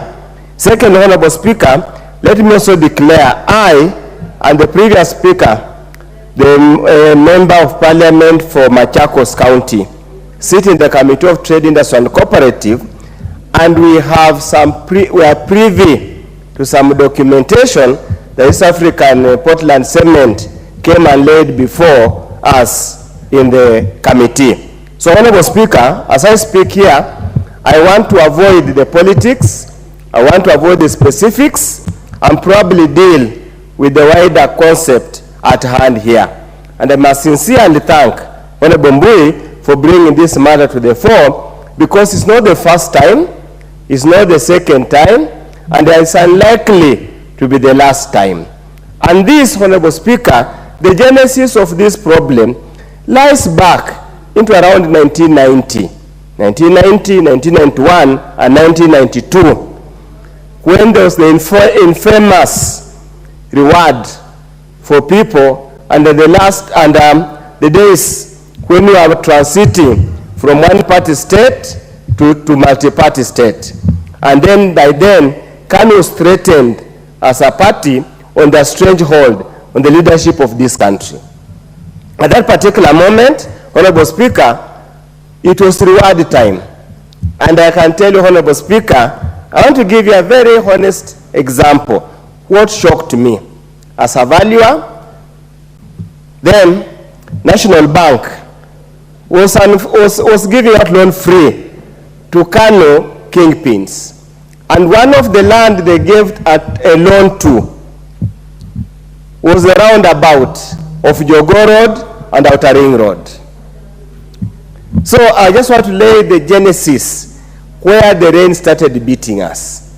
They gave out, somebody processed a title, superimposed it on the roundabout of Jogoo Road and Outer Ring Road. The moment they got the money, they were given the loan, the company they used to get the loan, the records at the registry of companies were destroyed immediately. So 5 years down the line, when the loan was not being serviced, we were contracted to do evaluation for auction purposes. With the skills we learned at the university, we found ourselves at the roundabout of Jogoo Road. Money had been eaten and left. So everybody took cue. The KANU honchos, the KANU youth wingers took advantage. And therefore they went to any land that was perceived to be unoccupied, to be vacant, and in a way, what we were calling then, grabbed that land.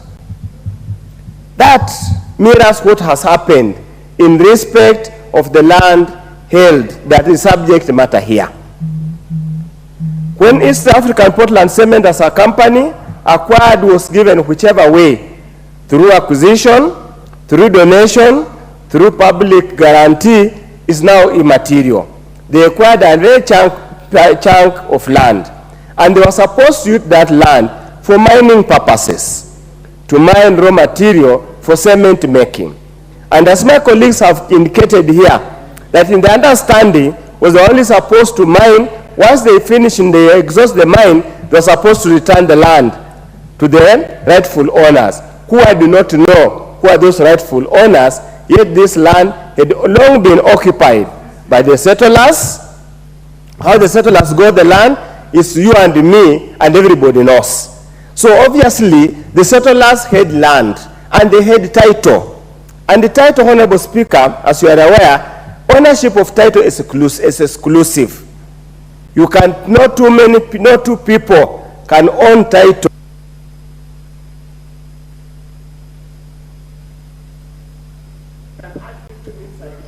Honorable Dr. Undo, because you are an expert in the field, I'll give you 3 more minutes. So, Honorable Speaker, that's why it is important. So that's why I was saying, the way the white settlers acquired land is a story everybody knows. Nobody challenged that title then. When they were leaving, they had the right to transfer that title to any other party that was willing to meet their demands. And that's what happened. Honorable Speaker, after the 1992 case, as I was saying, people emerged in this country, the so-called the land buying companies, cooperative societies. And that's why they would walk into any empty vast of land, entice gullible Kenyans who want somewhere to settle, issue them what they were calling share certificates. Many cases, the matter was regularized properly. In many cases, the matter was never regularized. The issue of the Eastern Portland Cement, the matter went all the way to the National Land Commission to determine the ownership. It went all the way. the courts determine. I can only sympathize with the buyers, innocent buyers for value. And this brings into question now, what do we do with racketeers? What do we do with profiteers? What do we do with those, because of the social influence they wield, the political influence they wield, they're able to entice and have people purchase land knowing that there's no genuine title. That's why the people now, as a country, we must deal with ruthlessly, perpendicularly, and once and for all.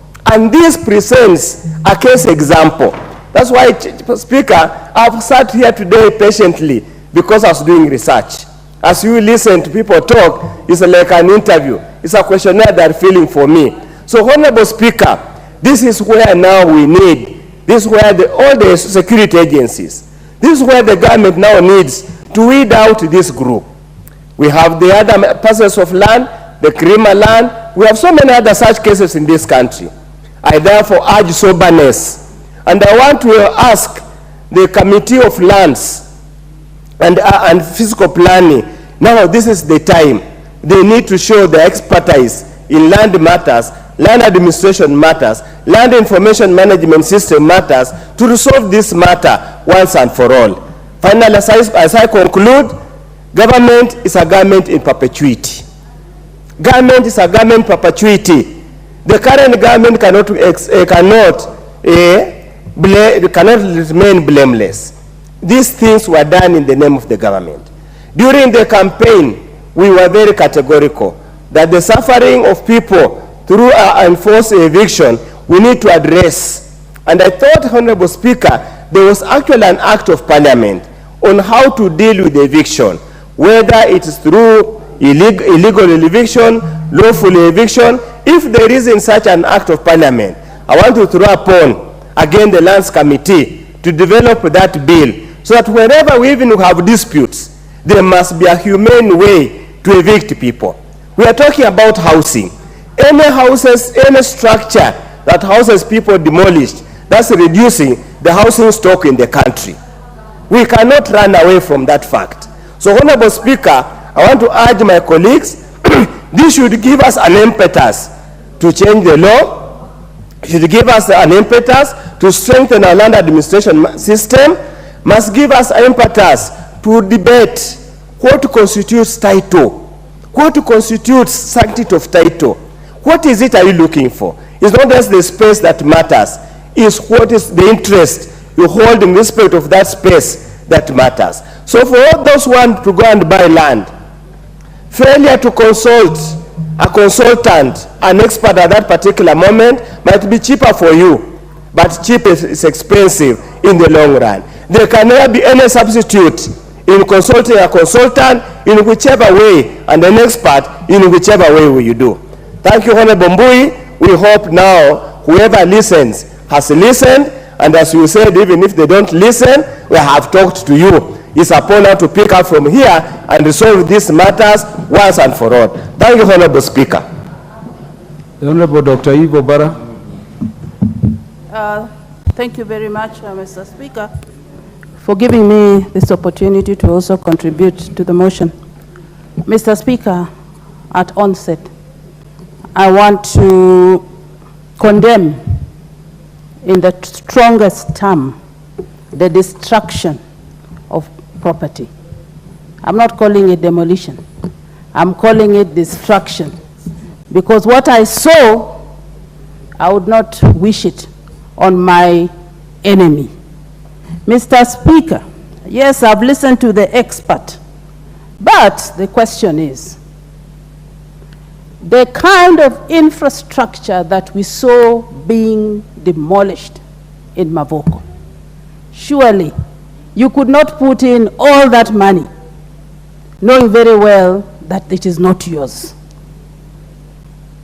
Members here have told us that they paid taxes, they paid rates to the county council, to the Ministry of Lands, everything. They were doing the things which is supposed to be legally binding.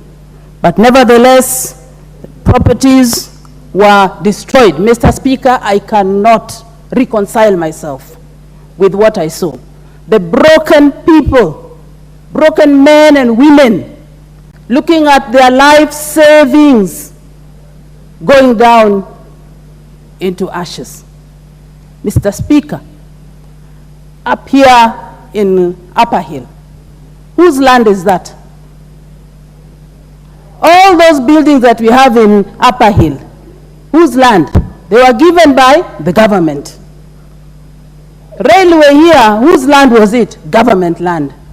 Go to Eldoret, ADC, whose land was it? Government land. My question is, who is Portland Cement? Portland Cement belongs 52% to the government of Kenya through Treasury and NSSF. 52%. 42% belongs to Lafarge. 6% belongs to Kenyan. Therefore, 58% of that land belongs to Kenyans. Who is government? What do you call it? Of the people, for the people. The government has the moral authority to solve the issue of Mavoko. They have the ability to solve the issue of Mavoko. They didn't have to wait for those properties to be pulled down and then talk about arbitration. When do you arbitrate? How could the judgment have been made, Mr. Speaker, today, and the following day we have the bulldozers on site? It means that somebody had the script of the judgment. Somebody had it. And somebody was waiting to do what they did. Mr. Speaker, as I finish, this is the time that we call for compassion. It was lacking. This was a time that people should have looked at their consciousness when they were pulling those down, those houses down. The schools, the timing, exams are about to start, schools are being pulled down, churches are being pulled down, the timing, people are going for Christmas and you are homeless. Being a predominantly Christian country, we celebrate Christmas. And we are pulling down houses 3 months to Christmas. Where are they going to go? Mr. Speaker, I did not see the compassion. I did not see people's conscience being pricked. Mr. Speaker, I saw cold-hearted Kenyans destroying homes of other Kenyans. Mr. Speaker, my question is, what happened to our value system as a country? What happened to our value system? It's a time for reflection. And as my colleagues have said, we need to look at this matter soberly as leaders of this country. Thank you very much. I call for arbitration and I call for people to be compensated for loss of property. Thank you very much. Honorable David Mboni. Honorable Esther Passaris, you will follow. Honorable David.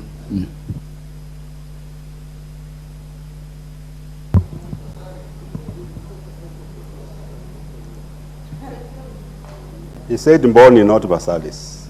I said Honorable Esther Passaris will speak after Honorable David Mboni. Thank so you. Proceed. Your time is running out. Yes, thank you, Mr. Speaker. Let me also join my colleagues in sympathizing with the situation in Mavoko. Mr. Speaker, we all know that land acquisition in this country is very risky. Most of the lands, actually in the eastern part of Nairobi, has no title deeds, and there is a lot of double allocation. Mr. Speaker, Minister of Lands, I think, is the most corrupt ministry in this country. And if this government really want to fight corruption, the way they are saying, they should fight corruption in the Ministry of Lands. A lot of people have lost money because of what's happening in the ministry. In fact, I'm a victim. I bought some land, put up a building. Later, I realized the land did not belong to the person who sold to me. But the person was very needed to me because he came back and told me to buy the land. and we agreed on the price. I'm actually still paying. The Minister of Planning, Minister of Lands, a few years ago, there was a government attempt to digitize land records. But because of land cartels, this process failed completely. And this is the process which we thought is going to clean the land registry. The records were supposed to be digitized, put in a computer software form, and if you want really to check any title deed, you could be able to verify. Let us face the facts.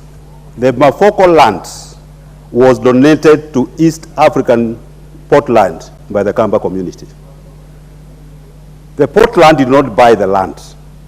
The land belonged to the community.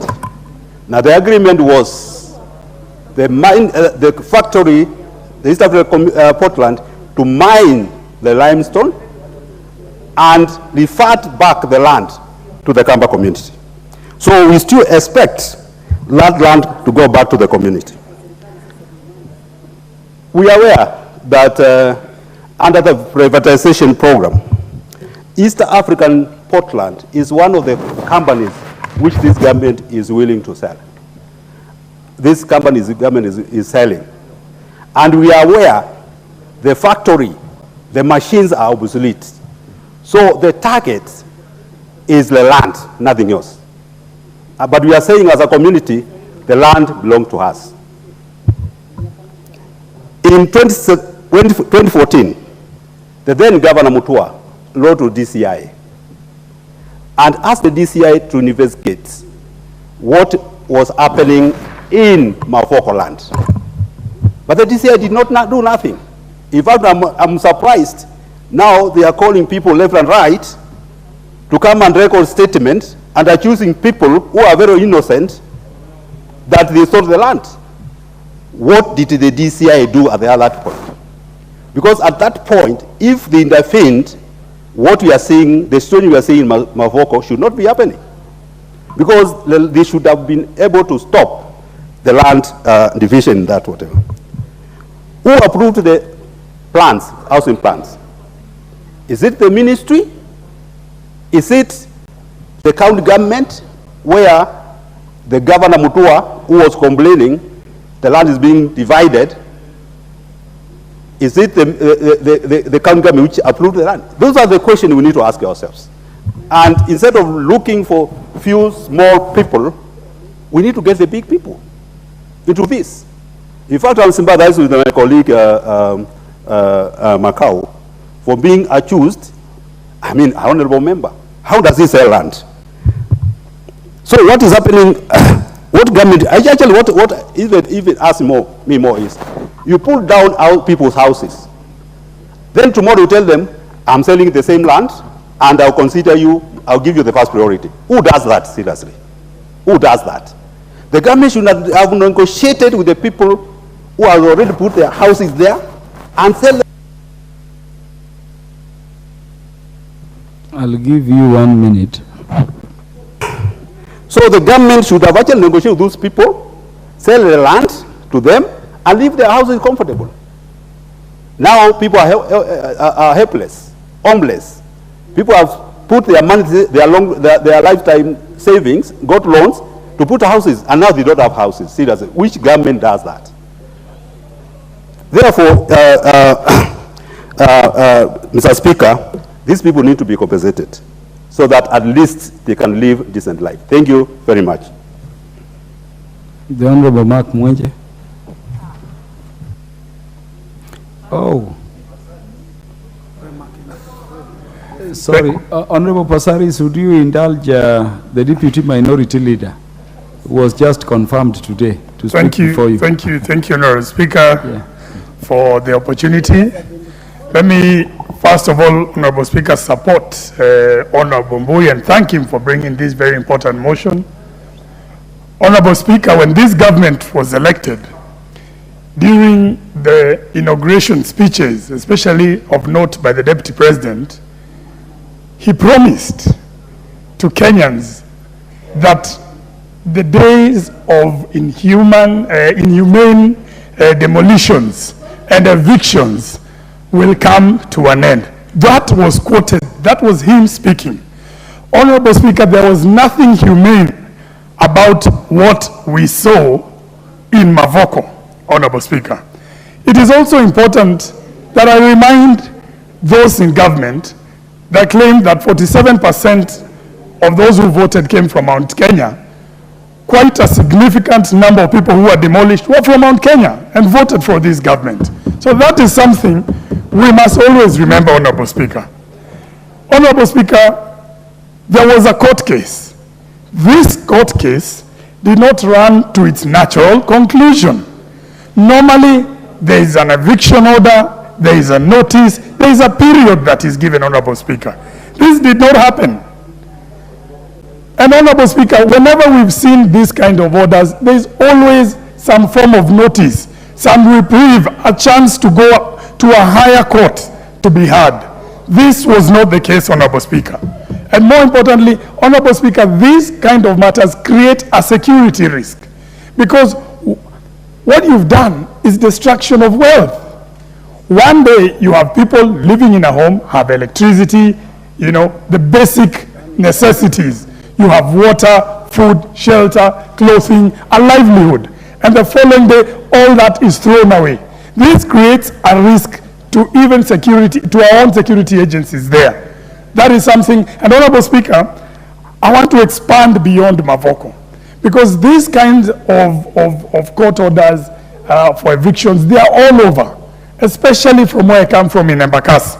But Honorable Speaker, we've been able to resolve some of these issues. Tasia of note is an area where people settled. There was a land dispute, it was determined, and the people there were given an opportunity to regularize. We have an area in Mailisaba known as Mwengenye, Honorable Speaker, that people were given that chance. This issue of people coming, especially where they were misled by our own government and ended up buying land because they were conned. Kenyans have been given a chance to regularize that. Our own majority leader today spoke of a similar instance, because that is the common, especially in Embakasi. People have acquired land through certificates and through other means, but eventually they've been given a chance to sort some of these issues. Honorable Speaker, the failure here is by government, by the land officials, by the administration, and you find it even in our areas in Embakasi, where there is collusion through the government, through the county, through the administration officers, and Kenyans end up getting defrauded. So most of these people who acquire this land, Honorable Speaker, acquire it believing genuinely they are acquiring a genuine title where they can build their lives, Honorable Speaker. And that is something that must always be considered, Honorable Speaker, especially in matters where you are going to destroy the livelihoods of Kenyans. Honorable Speaker, this government has been talking about low-cost housing. How can we talk about low-cost housing and we are going to destroy the very houses Kenyans have saved to build with their own money that they've saved for, especially for retirement? So, Honorable Speaker, some of these issues, some of these court orders must be interrogated. Some of these court orders cannot be implemented, Honorable Speaker. The issue that happened in Roi, the court case that determined the matter in Roi, has given an opportunity for those residents there to try and sort out that issue, Honorable Speaker. As I conclude, Honorable Speaker, it is important that we recognize we must regularize, allow the position for regularization of land, so that those members who find themselves in trouble can be given an opportunity to sort their issues, Honorable Speaker. For the case of Mavoko, I believe innocent.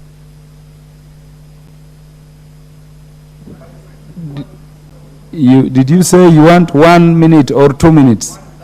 You'll be given 1 minute. Thank you. Thank you, Honorable Speaker. For the issue of Mavoko, they are innocent Kenyans, bona fide buyers who genuinely believed they acquired good title for those parcels of land. And I believe, Honorable Speaker, in that case, it is the government, it is the land registry that was at fault. that guided those Kenyans, allowed them to build their lives there, and they must be compensated. This is not the time for politicking in this issue, and Honorable Speaker, I must state, we will not allow demolitions. Even in my constituency, Honorable Speaker, we have some similar orders, Honorable Speaker, and we must ensure that we are given a chance to regularize those parcels of land, because if we continue down this trend, Honorable Speaker, we are going to destroy the lives of Kenyans, we are going to lose a lot of wealth, Honorable Speaker, and this must come to an end. Let this government be held to account and keep its promise that these demolitions, which they said will end with the previous government, will be a thing of the past. Let them stick to that promise. Thank you, Honorable Speaker. Thank you very much. The Honorable Esther Passaris. Thank you, Mr. Speaker, the Honorable member who keeps shouting point of order, you know the procedures of the House, how to seek intervention. It is not by shouting point of order. In fact, shouting point of order without seeking intervention, which must be recognized by the Speaker, is itself disorderly conduct and is punishable. Proceed, Honorable Passaris. Mr. Speaker, sir, for giving me this opportunity to contribute to this motion. First of all, I would really like to say that as a country, as a government, we failed not just the people of Mavoko, but there's so many historical injustices in this country where houses have been demolished, even here in Nairobi, and we've never been able to find a solution. People pick their pieces, some lose their lives, some get sick with cancer or mental health, because when something so emotive like having yourself dragged out of your house with bulldozers, having all your property destroyed, having your children look at their lives crumbling down right before your eyes and seeing their parents looking totally helpless, that shows that we have failed. We have failed, and we continue to fail. So what would be the solution? We can give each other, we can blame each other, we can say it's this one or the other one, but at the end of the day, we are all Kenyans. We fought for independence. We got rid of the colonizers. We took possession of our land. We didn't take possession of our land for certain people. We didn't take possession of our land to frustrate people, to harm people, to injure people, to economically destroy people, and including financial institutions. In this country, if you want a loan for your business, you go with your title. Today, banks are not really able to lend you money on titles because they don't trust your title. Now, what happened in Mavoko, I think, was actually a miscarriage of justice. What should have happened, and I really want to appeal to the Chief Justice, who is a mother and a woman, I think we need to stop making decisions in the courtroom when it comes to emotive matters like land, which involves a huge community, and actually take the courts to the grassroots. Take the courts and have an open court. Nothing stops them to go into the grassroots and actually see what is happening. Because when they make these decisions in the courts, right, some of the decisions that they make in the courts, like now we have a decision which will affect and impact a number of households in Nairobi. And the residents of Nairobi and the Karima case have been given up to the 31st of December to move. What I want to ask is, why can't we have a multi-sectorial approach?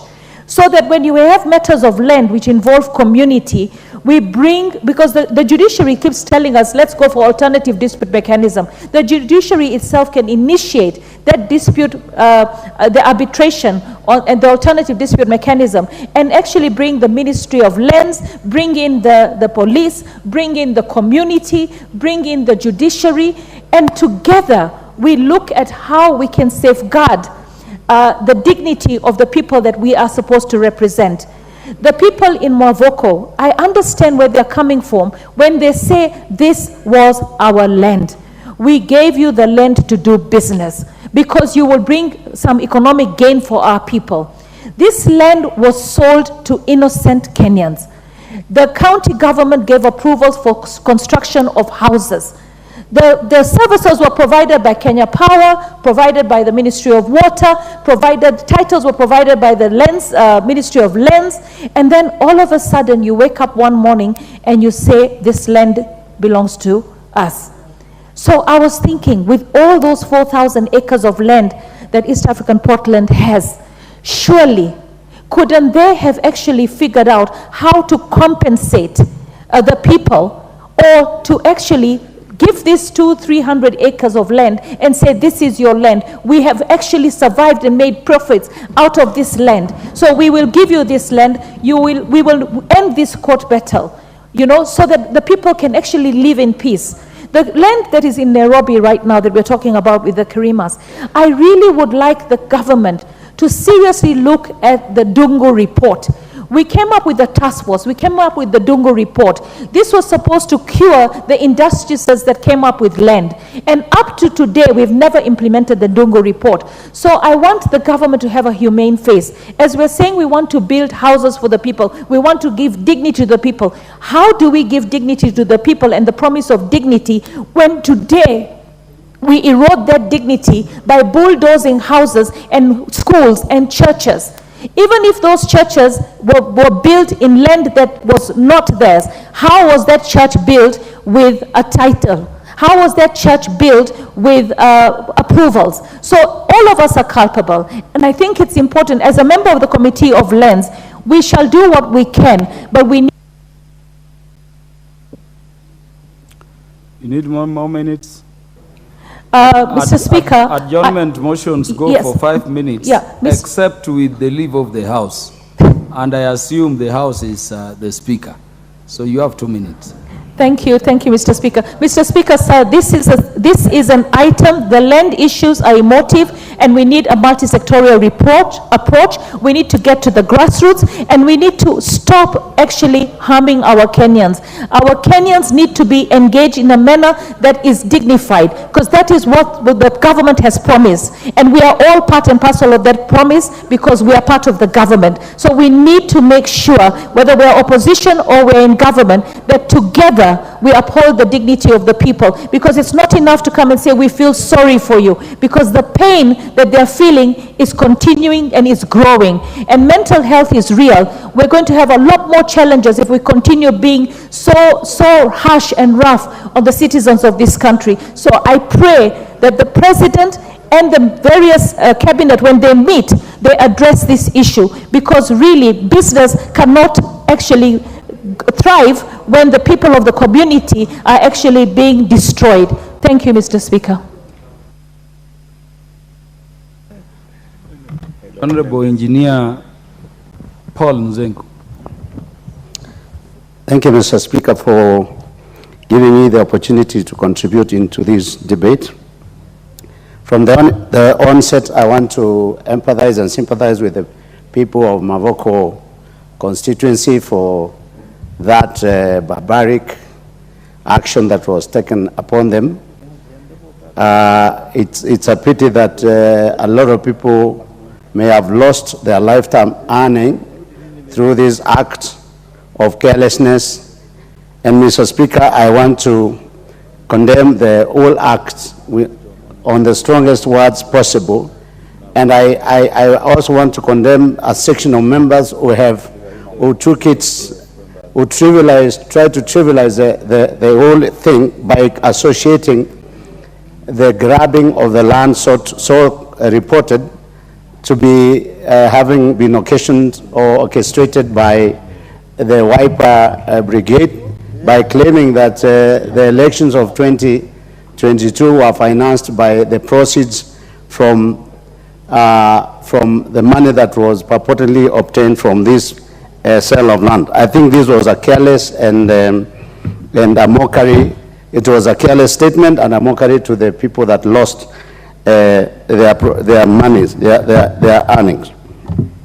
Mr. Speaker, that two wrongs don't make a right.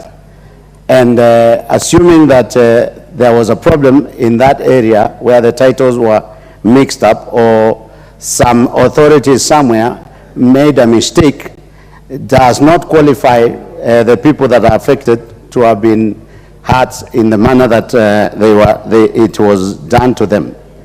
Mr. Speaker, we have examples of land where inadvertently people were misled into buying a land that was not in the right title, but later people were able to sit down, negotiate, and a case in point is a land opposite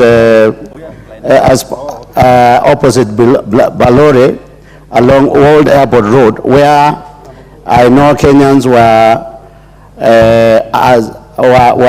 duped to buy land which had been apparently been issued by the government to the then KANU sympathizers, and the owner then resurfaced later, and I'm privy to the information that indeed the owner was an Indian owner, a private owner, agreed to negotiate with the new landowners, and they were able to agree on a middle path or a middle ground where they negotiated for the true market price at that particular time, and they were able to pay the owner, and the owner vacated possession of that land. So in this particular case, where the land purportedly belongs to the government, the alternative would have been to negotiate with the landowners and the developers and just agree on a market price, and then I'll ask them to be able to buy the said land.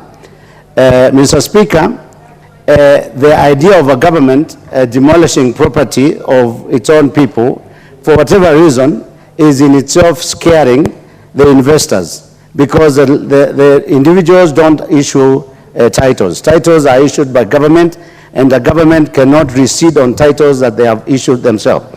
So that, in that case, I want to say that this government is proving to be insensitive to the fact that when you own up and say that these titles that the government issued are not true titles, then an investor who wishes to invest in Kenya is definitely going to be scared, and therefore we are not going to be able to attract investors in this way. And lastly, Mr. Speaker,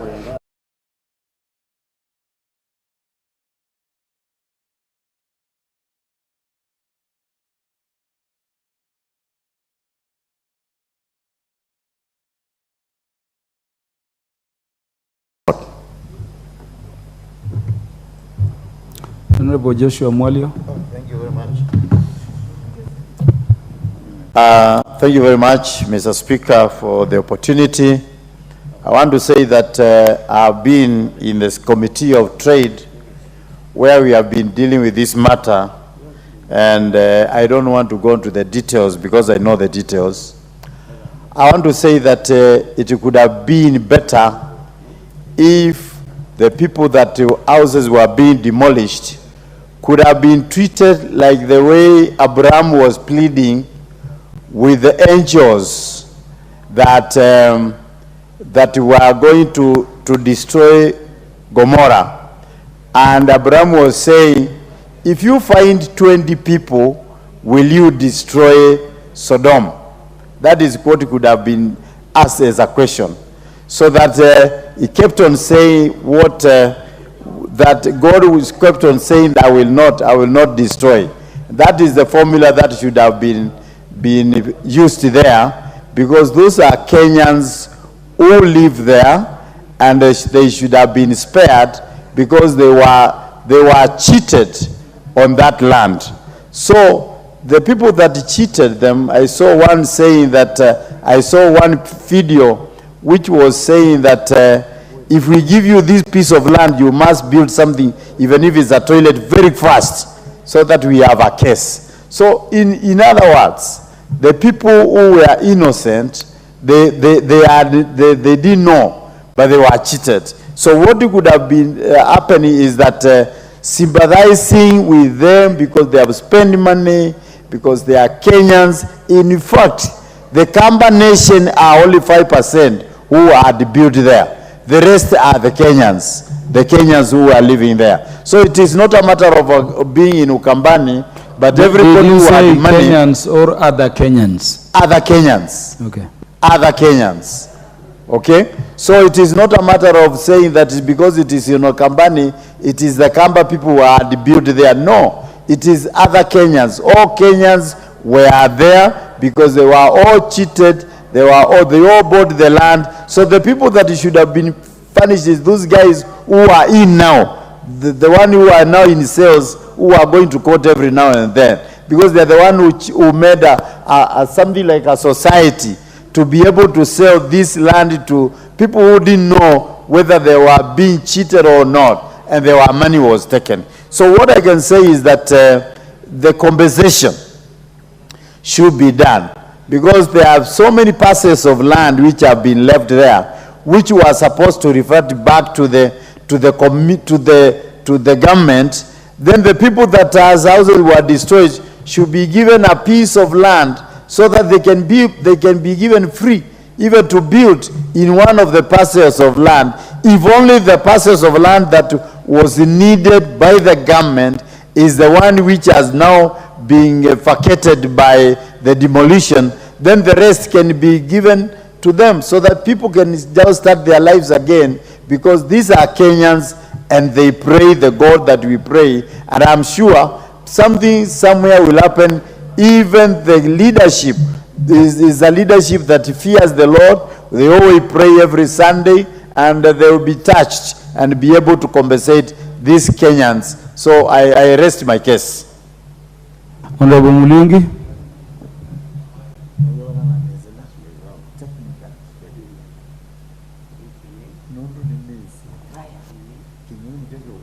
Thank you, Mr. Speaker. Mr. Speaker, I rise to stand with the people of Mavoko during this difficult time. I consider them as NDPs now, because they have nowhere to go home. Mr. Speaker, I also want to thank the Honorable Mbui for calling for the leave of this House to discuss this very critical matter. Mr. Speaker, I sympathize and empathize with the people of Mavoko, because this is a matter that has come as a surprise from a government which they trusted, a government which assured them that it is going to build affordable houses for them. But instead of building affordable houses for them, they came to demolish their homes. It is the sixth wonder of the world, Mr. Speaker, for such kind of a government. And that's why this government is a cursed government, because they never say the truth. They spoke about lowering the cost of living. It is going up. They spoke about lowering fuel prices. They are going up.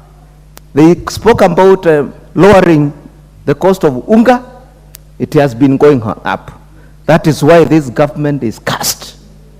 And it will continue to be cursed if it continues doing this kind of heinous act. Those demolitions were worse than the massacre of Shakahola. Because how do you go and demolish a mosque? How do you go and demolish a church? How do you go and demolish a school when children are preparing to do exams? It is worse than Shakahola.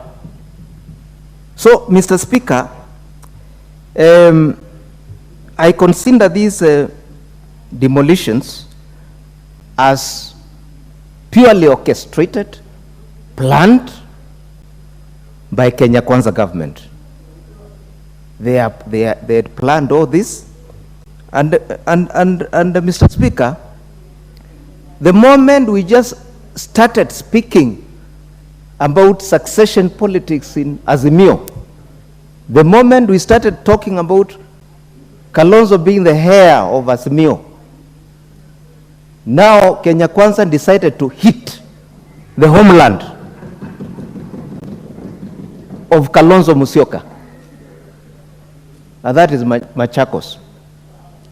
I'm therefore telling Kenya Kwanza, don't be scared. Please, don't panic. We are not a threat. 2027 is coming. We shall be a threat in 2027. Why on earth? Why on earth do you go to Mavoko to demolish houses in Mavoko when at the same week the Deputy President of Kenya is protecting the people of Nyandarua who are living on Kenya Railways land. How on earth? Those are playing double standards. The same week, the president of Kenya is in Rift Valley compensating sugar cartels. The same week, the president is in Tana River. Mavoko people second class. So, Mr. Speaker, this act is making title deeds look like a piece of paper. And it is very scary. Even some of us who live in houses, we don't know when government will come and demolish them. Because a title deed is now nothing. When you go and do a search, it is nothing. When you go and obtain a title deed from the Ministry of Lands, it is nothing. When you take your title deed to obtain a loan from the bank to build, it is a piece of paper. So how are Kenyans supposed to know that the title deed they are given is genuine? Because if you are given an alert, you will not proceed. And therefore, Mr. Speaker, sir, I request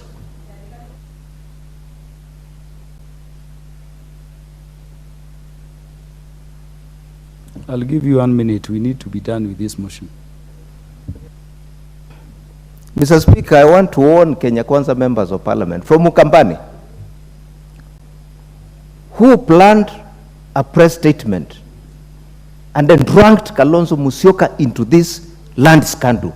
This is a land scandal by Kenya Kwanza. We know land grabbers in Kenya. If we are given the opportunity to name them and the tape on documents here, we shall bring them and then name them.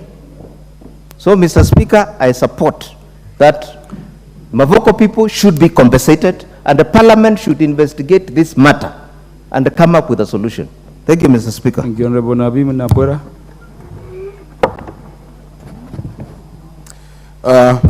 Thank you, Mr. Speaker.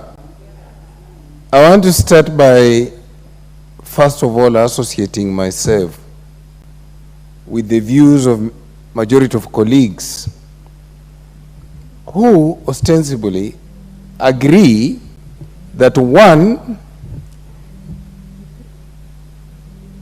the issue of Mavoko is beyond being a regional issue. A Machakos issue is a national disaster.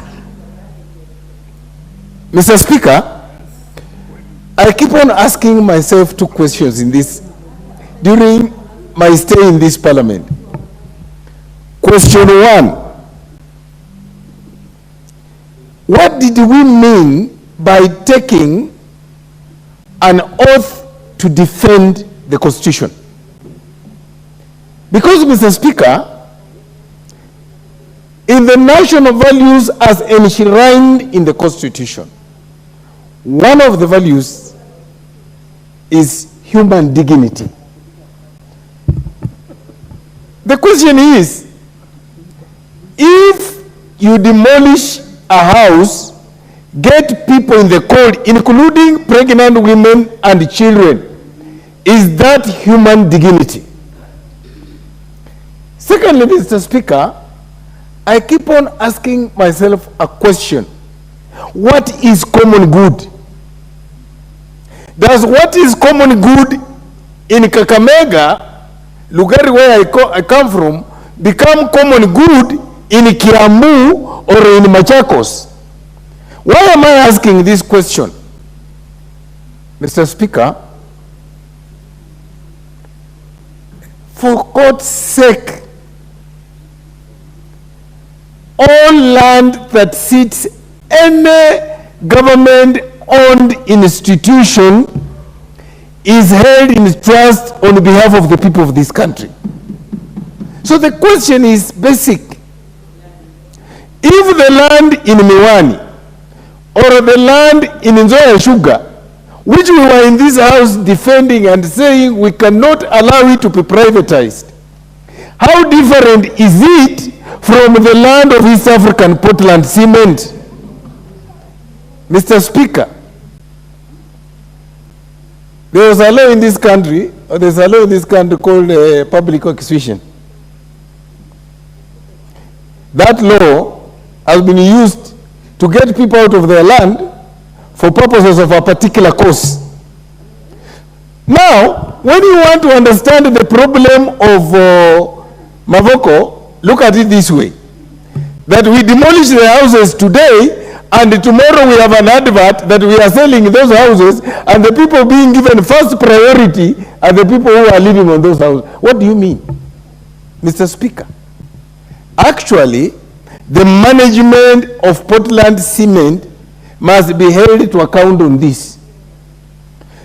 And when you want to understand that this was orchestrated by Kenya Kwanza government, they know very well they made those people poorer by demolishing their houses.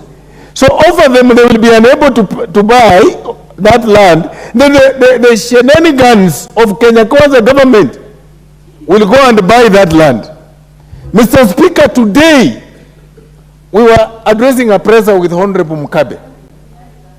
When we are addressing a presser because surveyors from the Ministry of Land, working with Account Commissioner called Nyale in Wasingishu, were in Turbo Forest, which is in Lugari and Dikuyani, purporting to survey the land to give to people without public participation, without this parliament exercising the forest.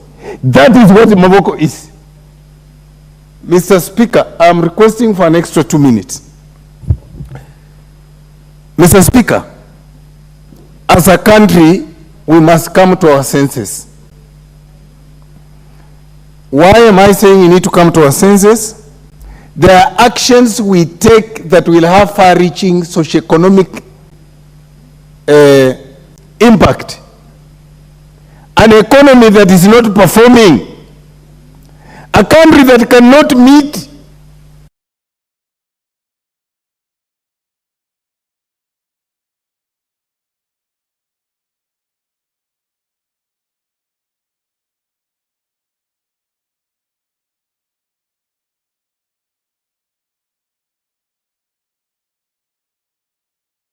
Mheshimiwa Spika, kunipa nafasi mimi pia niweze kukemea na kulaani ubomoaji wa majumba uliofanyika Mavoko.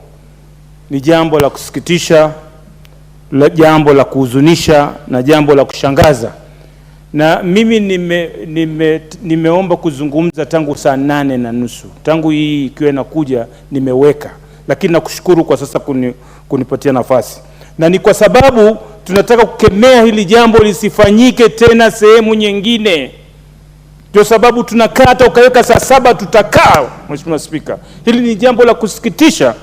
Watoto, akina mama, wazee wametoa machozi pale. Mtoto hajui amnyamazishe babake, baba hajui amnyamazishe mtoto, mama hajui afanye nini. Lakini nakuhakikishia Mheshimiwa Spika, wale wote waliohusika katika ubomoaji huo itawarudia. Iko siku na wao watalia kwa jambo hilo hilo. Na kama hawakulia wao, watalia familia yao, watalia vizazi wao, lakini watalia kwa sababu ni jambo la kinyama sana wamefanya. Taifa ni mahali ambako inalinda wananchi wake. Wanalinda wananchi wake. Mtu amekuja, amenunua ardhi, hakuna mtu amemuuliza. Amechimba msingi, hakuna mtu amemuuliza. Ameanza kuweka jiwe la kwanza, amekata vyumba, amemaliza paa, amevuta moto, amevuta maji, hata wamezaana hapo hapo, wamekaa kwa miaka. Ndio mtu anakuja leo anasema hapa si kwako. Ni jambo la kusikitisha sana, kwa sababu wakati akichimba msingi ulikuwa wapi? Na wengi katika watu wale, Mheshimiwa Spika, ni mikopo wamechukua. Wengine wamelipwa pesa zao za uzeeni, wamelipwa, wamekwenda kujenga pale maisha yao. Unawamaliza hapo hapo, na hasa ukiangalia uchumi vile ulivyo mbaya. Wale watu, Mheshimiwa Spika, wamejenga pale, wamepewa stakabadhi na serikali za ugatuzi, county government ama municipal councils, wamepewa approval. Kuna halmashauri ya ujenzi NCA, National Construction Authority, wamewapa. Halmashauri ya mazingira NEMA, wamewapa approval. Sasa watu hapa hawajui stakabadhi gani katika taifa hili iko sawa. Mtu anakuwa na title, hata akikaa hana uhakika wa pale, atakuja kuambiwa hii ni feki. Atakaa halmashauri ile imempatia neema, wao wamehusika, wanakuja wanasema sisi hatujui, na waliwatembelea. Mheshimiwa Spika, hii ingekuwa funzo, kwa sababu serikali ilihusika. Wawekezaji, hakuna mtu atakuja kujenga hapa akijua halmashauri inakupa idhini na kesho inakugeukia. Haiwezekani. Sasa tu sheria iko wapi? Mimi nasema hawa watu walipwe, na utakuta sisi kama serikali kuna kambi za wakimbizi, tunaweka wakimbizi, tunaweka mahema, sisi tunawekea maji, tunawapelekea chakula, huku Wakenya mnawavunjia majumba na lala barabarani. Haiwezekani Mheshimiwa Spika. Hili ni jambo lazima likemewe, lisitokee sehemu nyingine, na ningeomba wizara ya hapa ya ardhi hapa iende itembelee hiyo, tuje tupitishe hapa walipwe na serikali, kwa sababu serikali ndio inahusika katika uvunjaji huo na ukosefu wa kumwelekeo kupeleka watu wake. Kwa haya mengi nasema asanteni. Asante Mheshimiwa Spika kunipa nafasi. Asante sana. Fatuma Masito.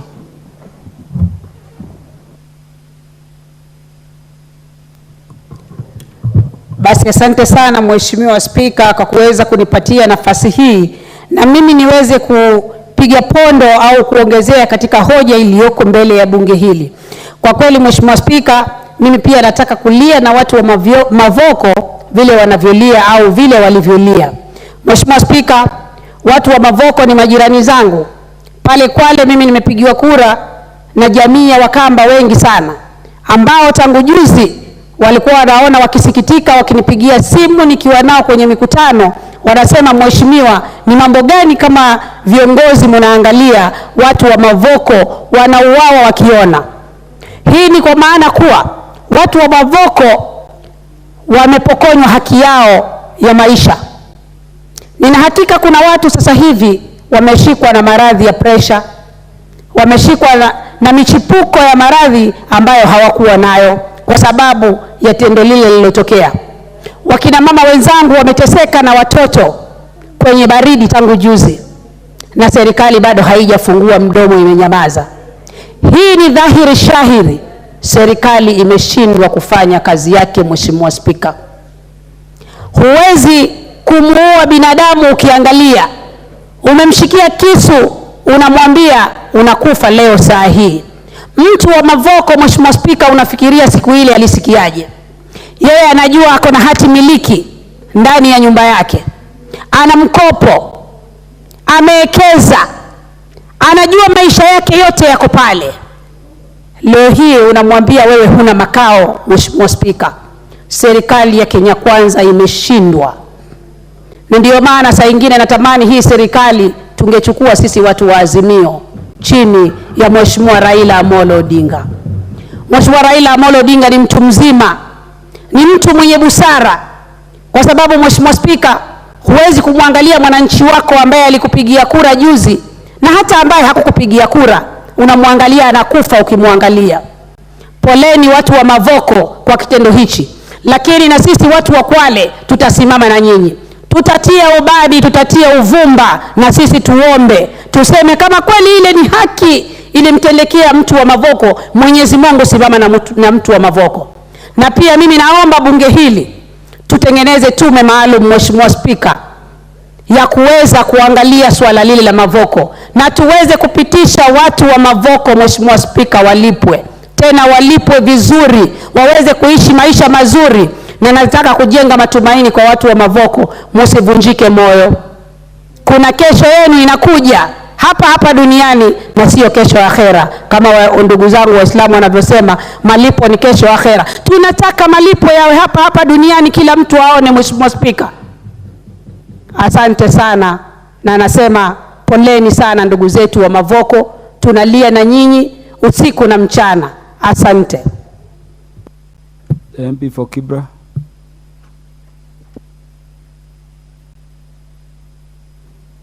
Thank you, Mr. Speaker, for giving me this opportunity to contribute to this very emotive motion.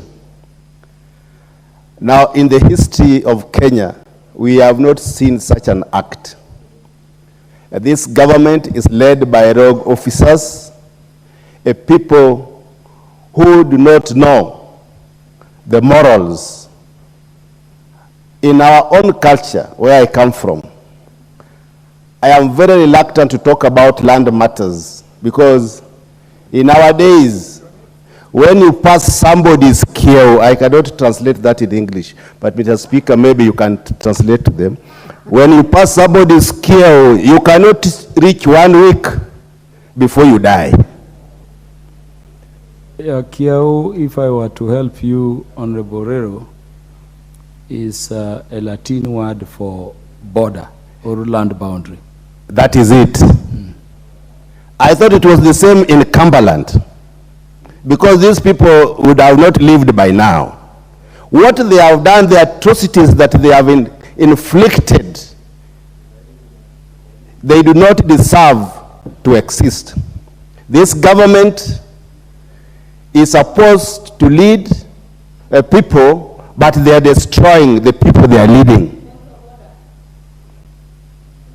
I am saying that we have in a government that does not care about the lives of the people.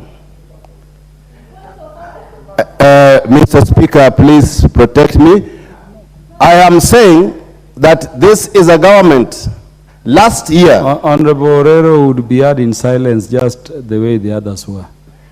The former Prime Minister of the United Kingdom, Mr. Boris, was taken to court because he celebrated during COVID-19. He was the Prime Minister. In this country, we are destroying people's homes. The Minister for Lands should have resigned by now. But if it was a mature democracy, the whole government should have resigned by now. We are saying that we cannot. There are many people now in Mavoko. This motion of adjournment today has brought both sides of the house. You could see even the Kenya Kwanza were actively participating, knowing that this is a serious matter, that this country, we must sort out this once and for all. The matters of land in this country, we have something called adverse possession. There are people who have lived there for more than 12 years.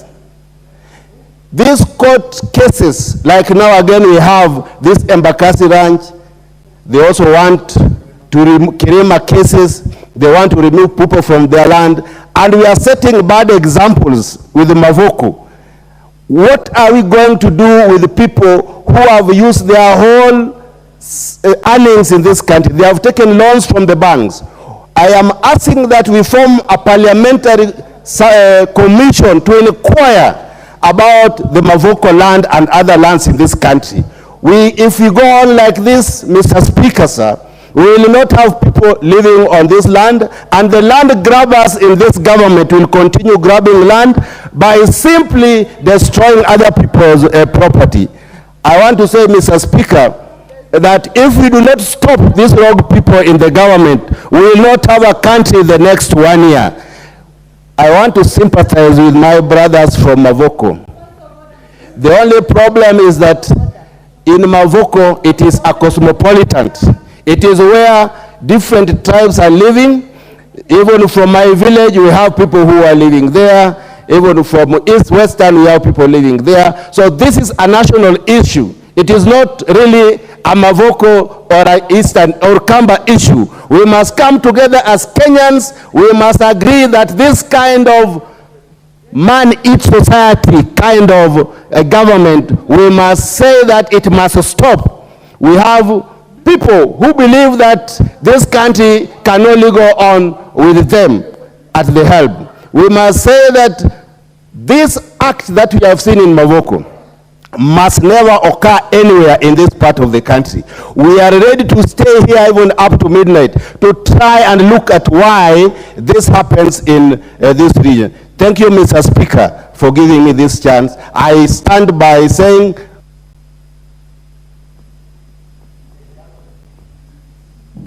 that use in Zambia will be the last to speak to this adjournment motion. I would request the members who have stayed up to this time to wait so that we can close the business we had under Order 12. Honorable Thaddeus.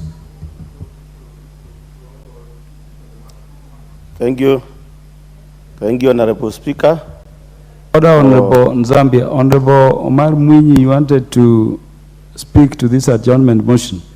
So then you will be the last to speak.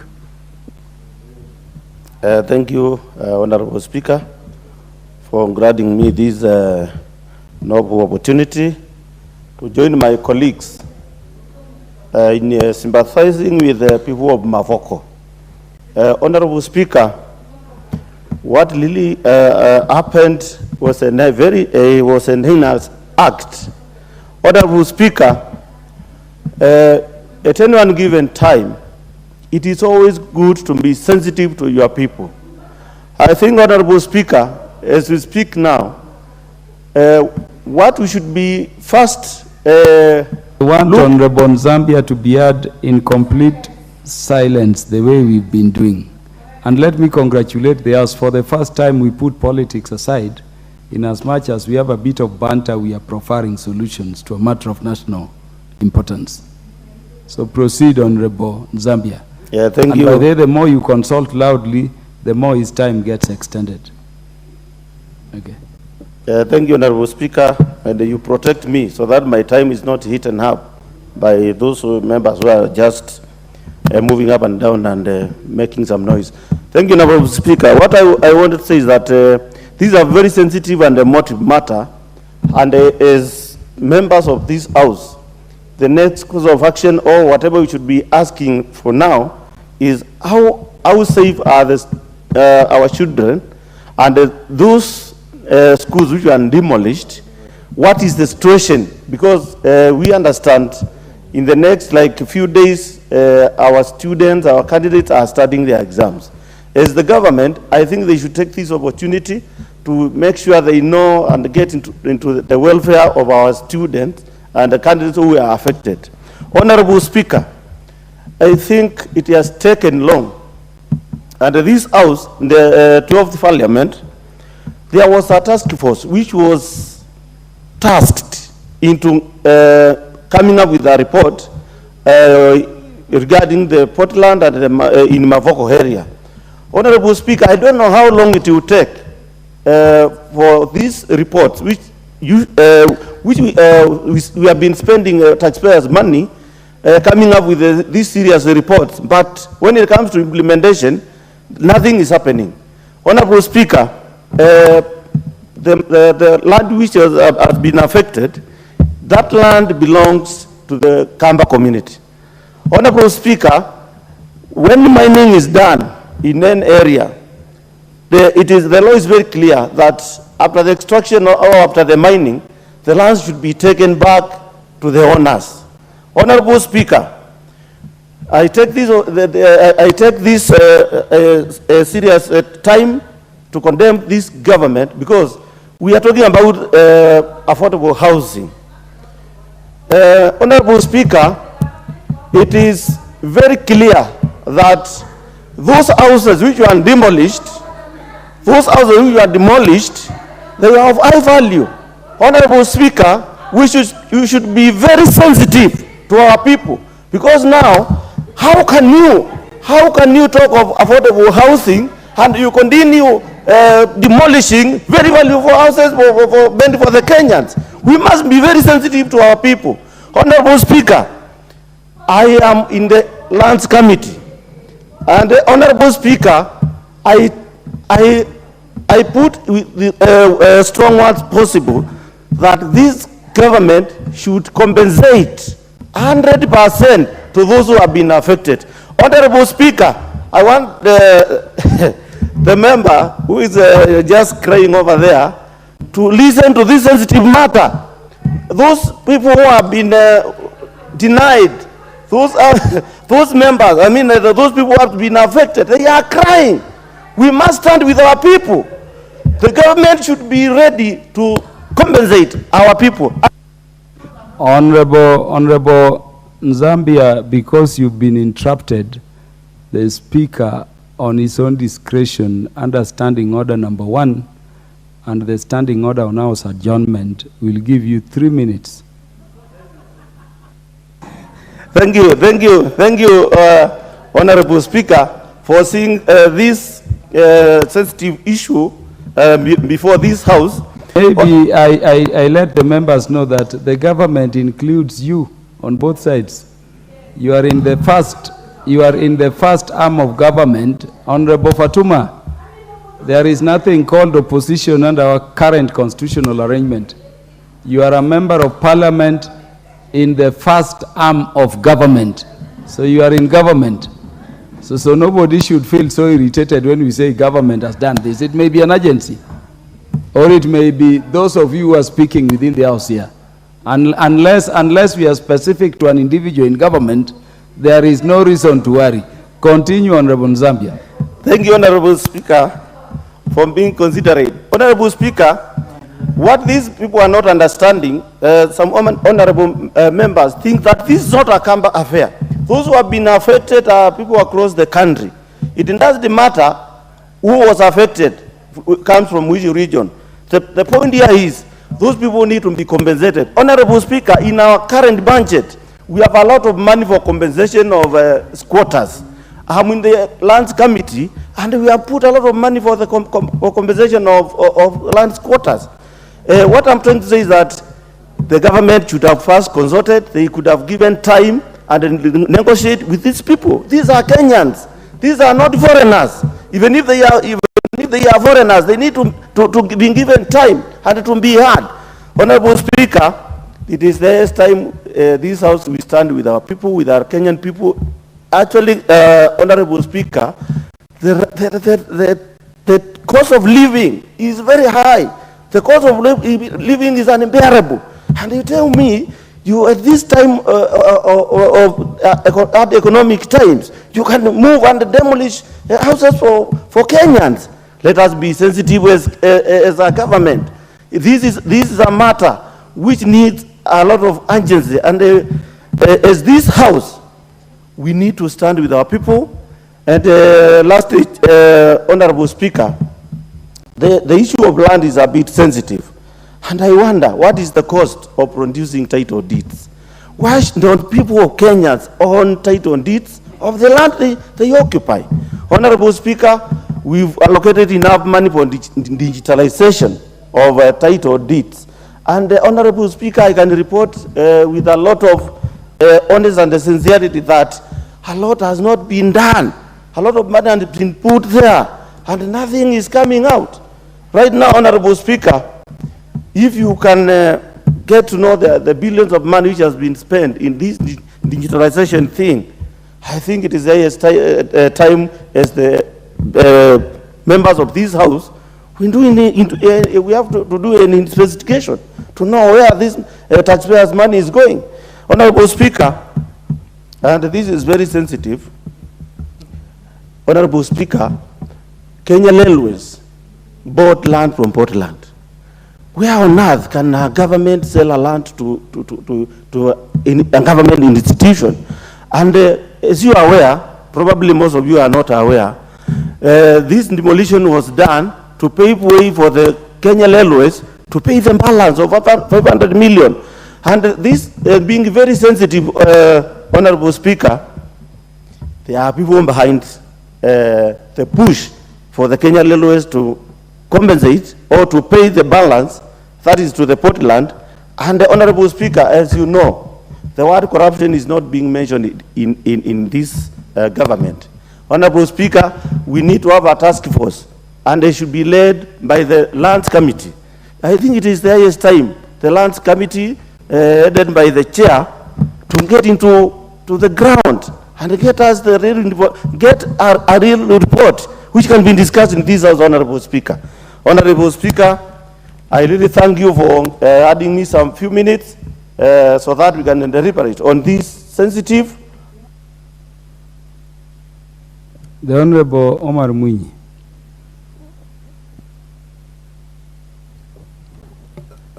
Thank you, Mr. Chairman, for giving me time to weigh in on this sensitive matter.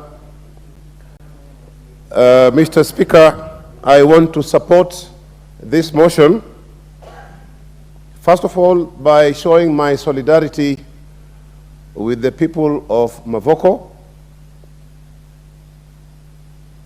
I also want to support this motion by condemning the act that was done by the government. We are not talking about Kenya Kwanza government here, we are talking about the Kenya government. The action that the government has taken is actually barbaric, and it is no different from what the Israel government is doing to the Palestinians. I'm also joining my other colleagues in condemning the trivialization of this matter by any MP, because we as MPs, Mr. Speaker, we are actually national leaders. We do not belong to this wing or the other wing. We are all national leaders. When it comes to such matters, Mr. Speaker, we are supposed to forget our parties and speak and stand to the occasion, to be counted that you are actually a national leader standing on the ideals of this country. Mr. Speaker, I also support this motion on condemning anybody who wants to settle a political score by harming innocent Kenyans. Mr. Speaker, the onus of settling people is actually on the government.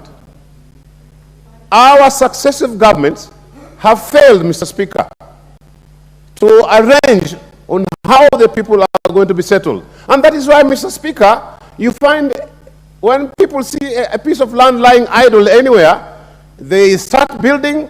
Wazee Nyumba Kumi, are actually elected. There was Yomta, the assistant chief. Then, of course, the DC is also aware, because he also takes part of the money when people are coming there. And then later on, you find the DCCs and the government leaders coming with bulldozers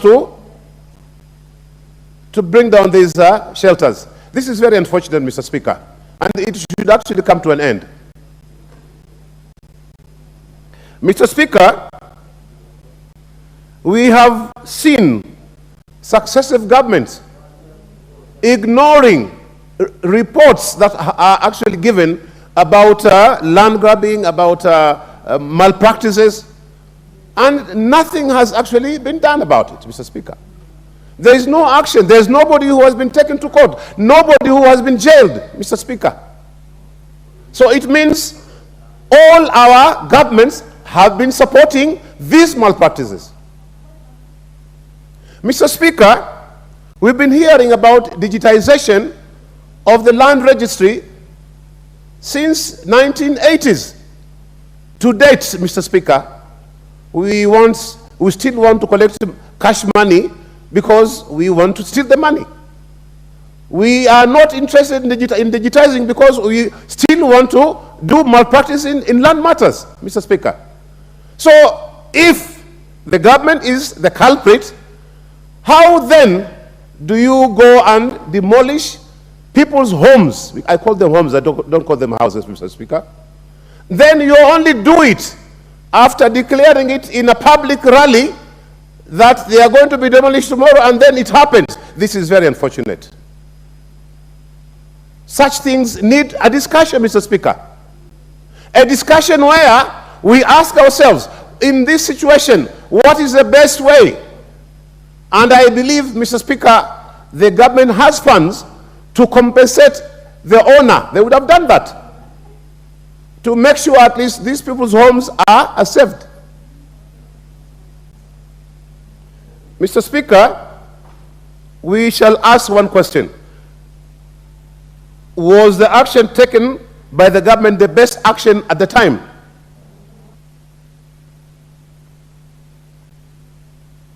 You'll have 2 minutes.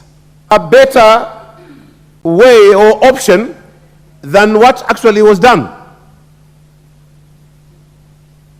Was the action taken by the government a way of perhaps a vendetta?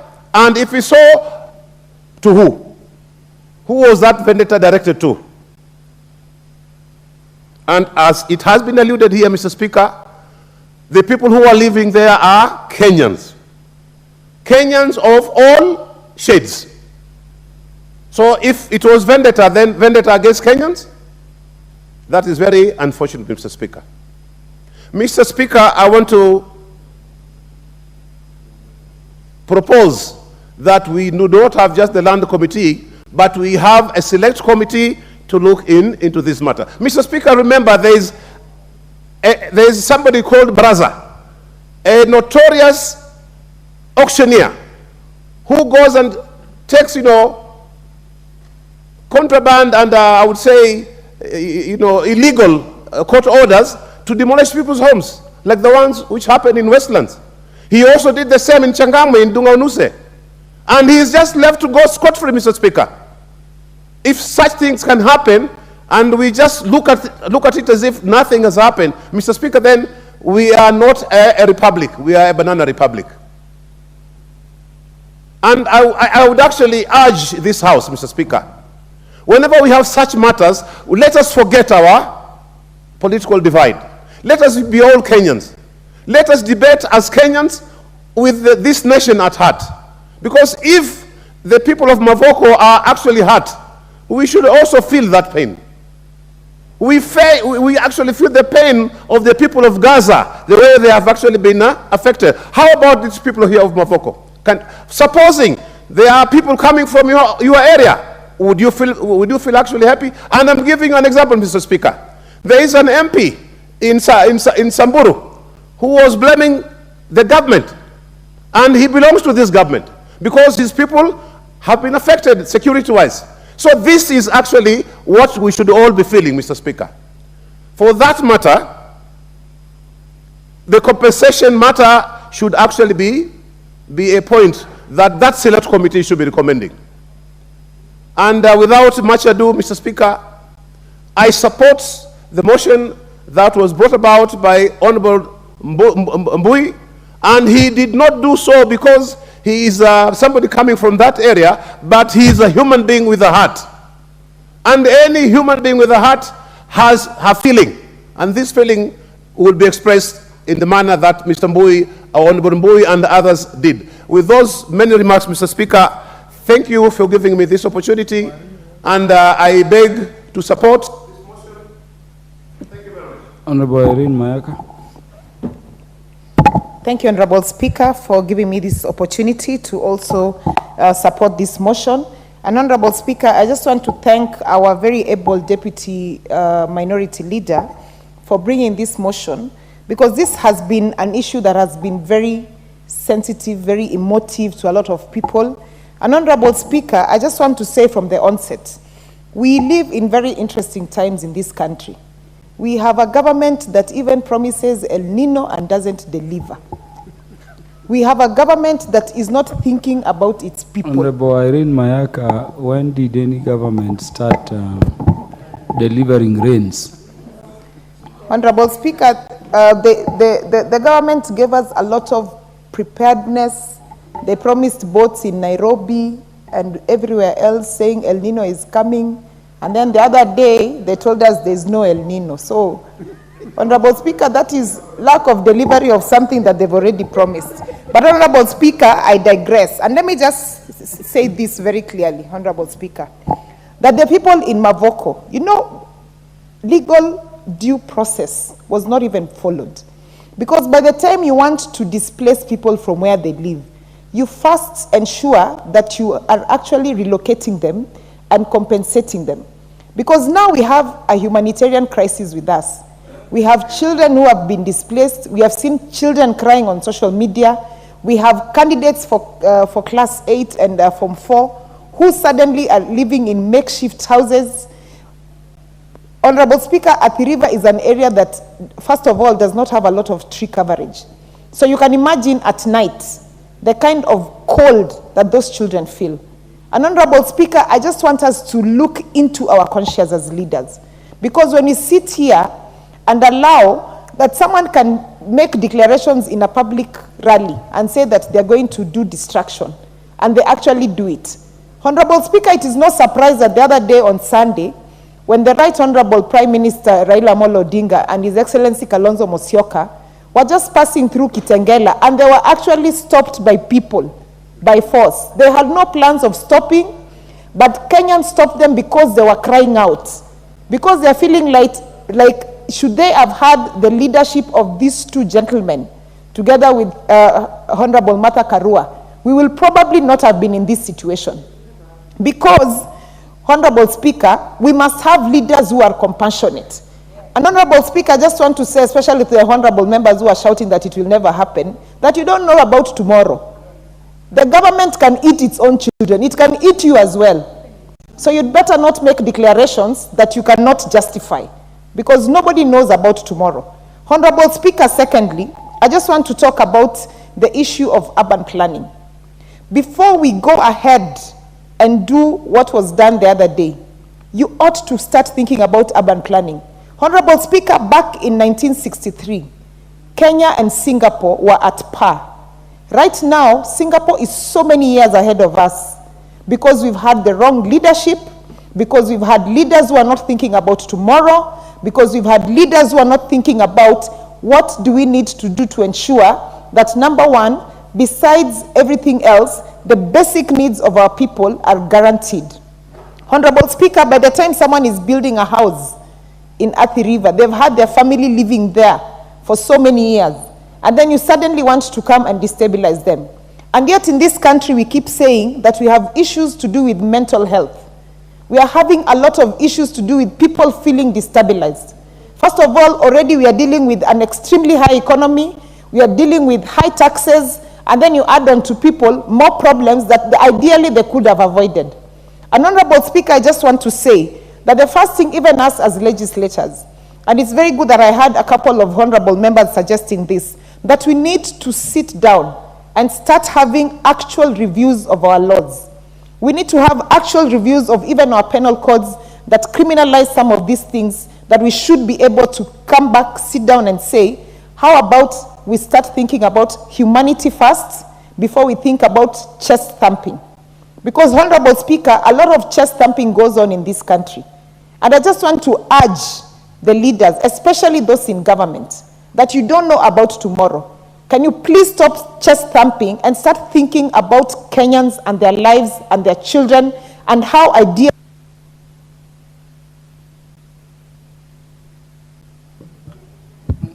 You'll have 1 minute only. Thank you, Honorable Speaker. As I was saying, Honorable Speaker, I want people to start looking back into their conscience, for the government to look back into its conscience, because 5 years from now, Kenyans are going to ask you questions. When I had a home, you came and destroyed it. Why would you want me to give you a vote again? And Honorable Speaker, having said that, I just want to say once again that I support this motion and that this conversation should actually not end here. We should have in place longevity measures, regulations, and laws that are sustainable and that can help our people in the long run, so that we don't have a repeat of this action and that we can eventually stop having knee-jerk reactions to some of these issues. I submit. Honorable Member, there is no further interest in this motion. Let us thank the Speaker for according it time and for restoring it. Let me thank each of you who have stayed up to this late. I know your other obligations at home, particularly those in leadership. The Honorable Dr. Naomi Wako, Canon, the Honorable Robert Mbui, the Honorable Mark Mwenje, and of course, each of you have stayed this late. Let me also appreciate the members, including those who have left, for ensuring that in as much as we talk politics on a matter as serious as this, we also come up with some solutions. So I was very pleased to hear the need for digitization so that we cannot have multiple titles, and so that even online you can check and see whether land is available. The need to, of course, ensure our government agencies always act right, and the need in any event to stop land grab always. So thank you very much. Order, honorable members. Honorable members, the time being 9:00 p.m., this House stands adjourned until tomorrow, Thursday, 26th day of October 2023 at 2:30 p.m.